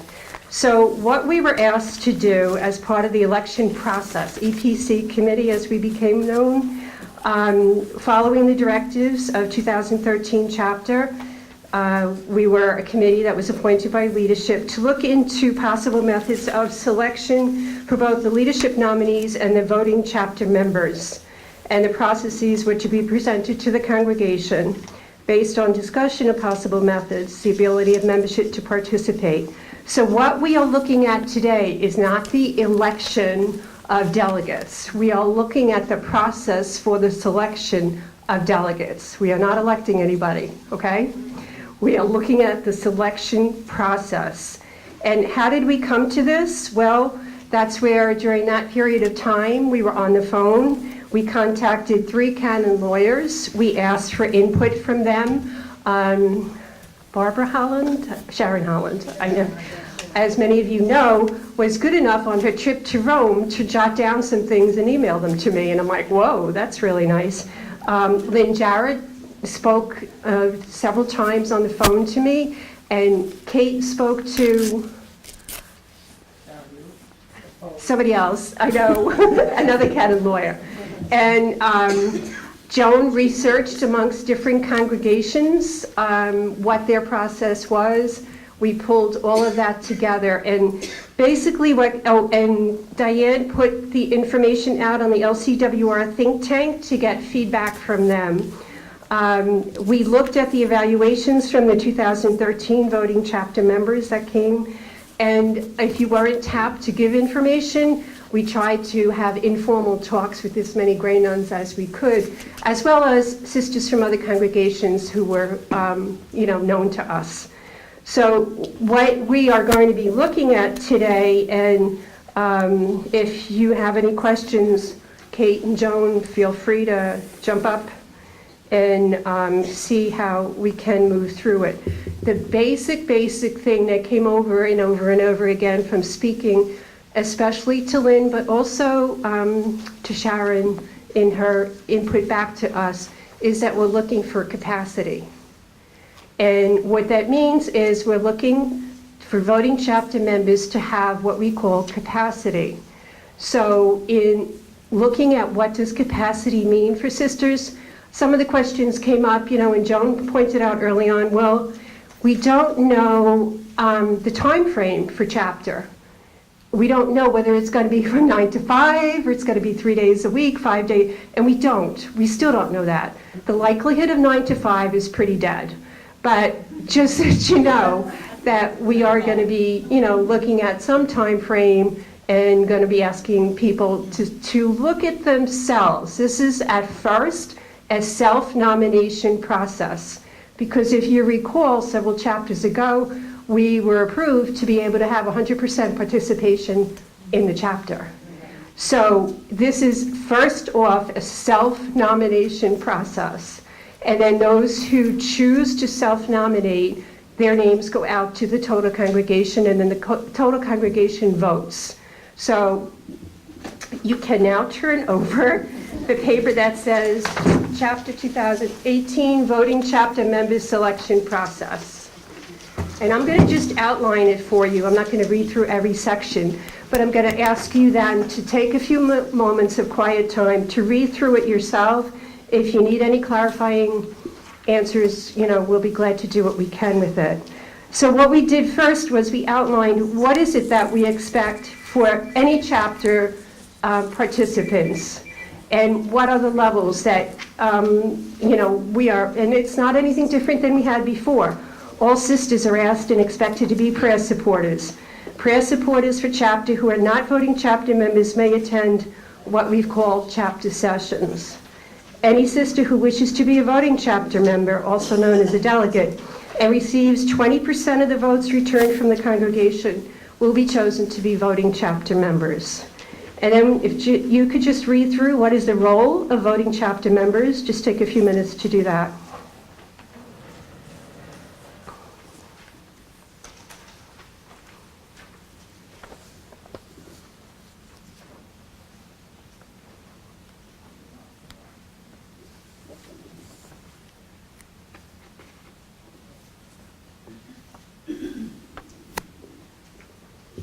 And again, if you look at it, it's a little bit different from what was expected previously of voting chapter members.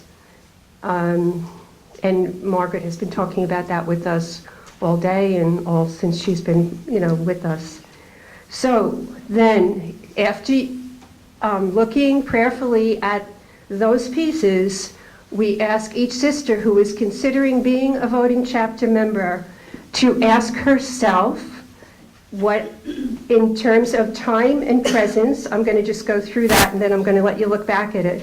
What can be her commitment in terms of time and presence, in terms of energy, to take a look at issues that could hamper your full participation, and something that at the last chapter we came up with as one of our statements, to foster relational integrity. We felt this was very important, that we don't discern by ourselves, we don't put an answer down without consulting other gray nuns. So the relational integrity part is something new, and I think it's very valuable, that we have taken the time to dialogue with either a gray nun conversation group, lair group, however it is that you call them, or other gray nuns about my ability and my decision. So I'm not making this decision to leave my name in without having discussed it openly with other gray nuns. And then I've reflected on the wisdom of the group as shared concerning my ability to fully participate as a voting chapter member. So again, we're looking at the process for voting chapter members, that we're asking every sister who's considering being a part of the chapter as a voting chapter member to look at each one of those, and I'm going to give you time to read through them again. And then we're going to ask, not today, you're not going to be asked, but when it's time to choose the voting chapter members, you would check off, yes, I am willing to be a voting chapter member. I agree to be responsible for all preparation in addition to attendance. I understand that to be elected a voting chapter member, I need to receive 20% of the votes from the total ballots returned. Or I choose not to be a voting chapter member, but I have the option to attend all sessions. And the other paper that you got is to say you agree or you agree with these changes. And I want you to know that we do look at everything that you write. The part added on at the bottom was as a result of papers that we got back from Buffalo. And what it was suggested is that not only do you individually go through this self-nominating process, but before a sister votes for you, once the list comes out with your name on it, that each sister who's voting now for you to be a delegate or not takes the time to find out in their choice that they will review the expectations of the voting chapter members, and they will choose those sisters whom they believe have the physical and mental capacity. So in the past, if somebody's self-nominated, and I can remember this years ago thinking, that's a wonderful thing, all our sisters are being involved, everybody wants to participate, and isn't that great? I'm going to just circle everybody's name because they said they're ready. Okay? That's not what we're asking now. We're asking that as it comes time to vote, that each sister prayerfully reflects on, do you know that the sister whose name you're circling is able to do all of these expectations? And from the number of ballots that are returned, if a sister receives 20%, which is not a lot, they will be, invited to be voting chapter members or selected or elected or whatever word you want to use. Okay? So if you could just take a few more minutes to read over each part under the, what it is that you're asked to reflect on, time and presence, energy issues, relational integrity part of it. And again, if you have any questions, we're here.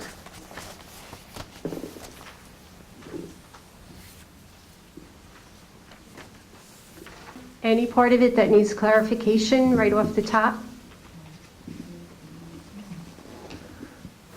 Bridget? I realize it's not 9 to 5, but the dates are actually set, aren't they? Like April from something to something?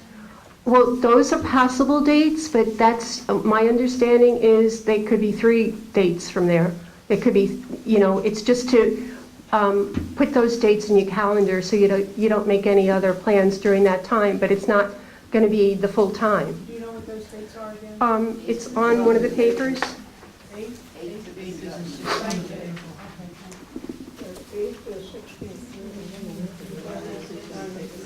Schedule that reminded that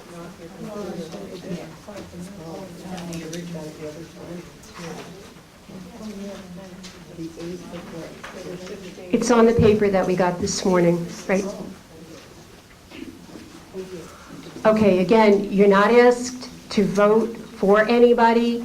We're looking at a process. And I don't want to pressure you to do it right now, but if you can, that would be great. Otherwise, you have to get a stamp and mail it to me. This paper that says, I agree, or I agree with these stipulations, or I would like to see this added on, whatever comments you may have. And we would ask that if you're comfortable with it, that you put your name on it, just so that we know, according to how many people are here, we got, papers back, or that we need to wait for papers from so-and-so, if you're comfortable with that.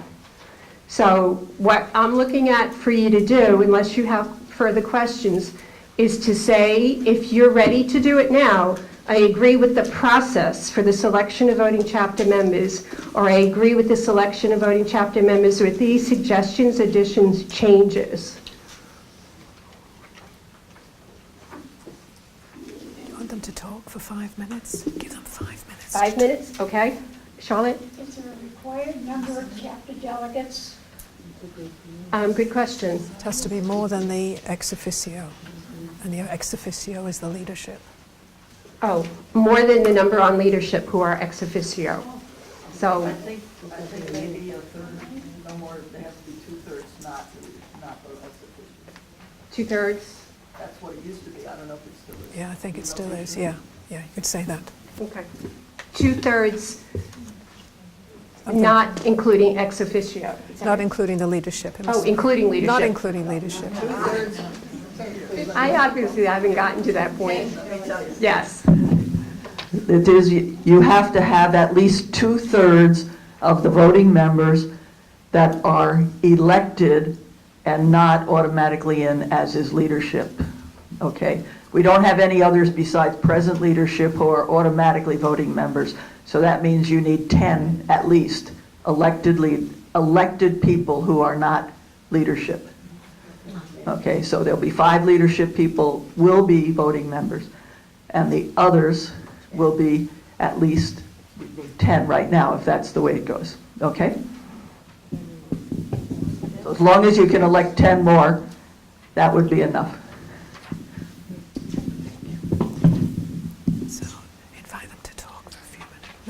Let them talk for 5 minutes. Okay, if you want to talk at the table about it for 5 minutes, that's fine, wherever you want to do it. And then you're collecting these. Yeah.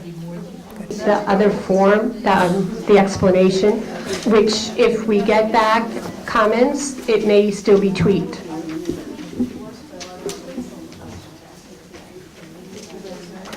Thank you very much. Anyone who wants to mail them to me, my address is somewhere in the new list. Okay? Thank you. Thank you, Joe. And Kate, wherever you are. Thank you. Thank you very much. So once again, a big thank you to our Elections Process Committee.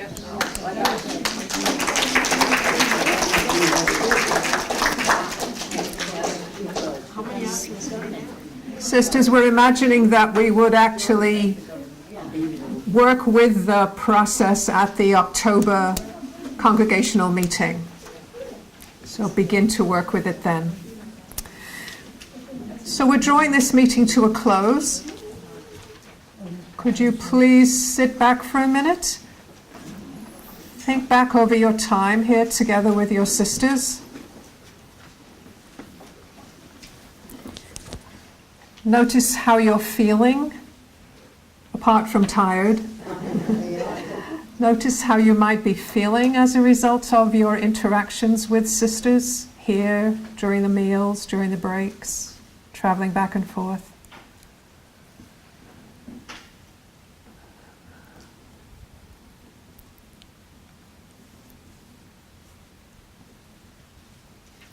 And what grace do you pray for yourself and for the congregation as we go in different directions this afternoon? What graces do you pray for yourself and for the congregation?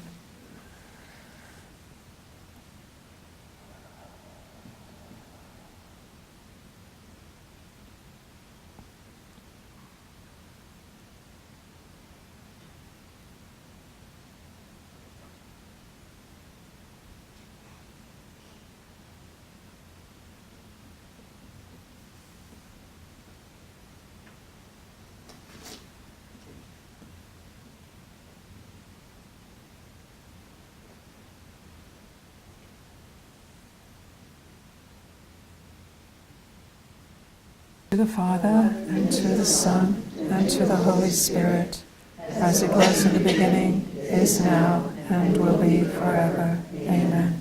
Thank you, sisters.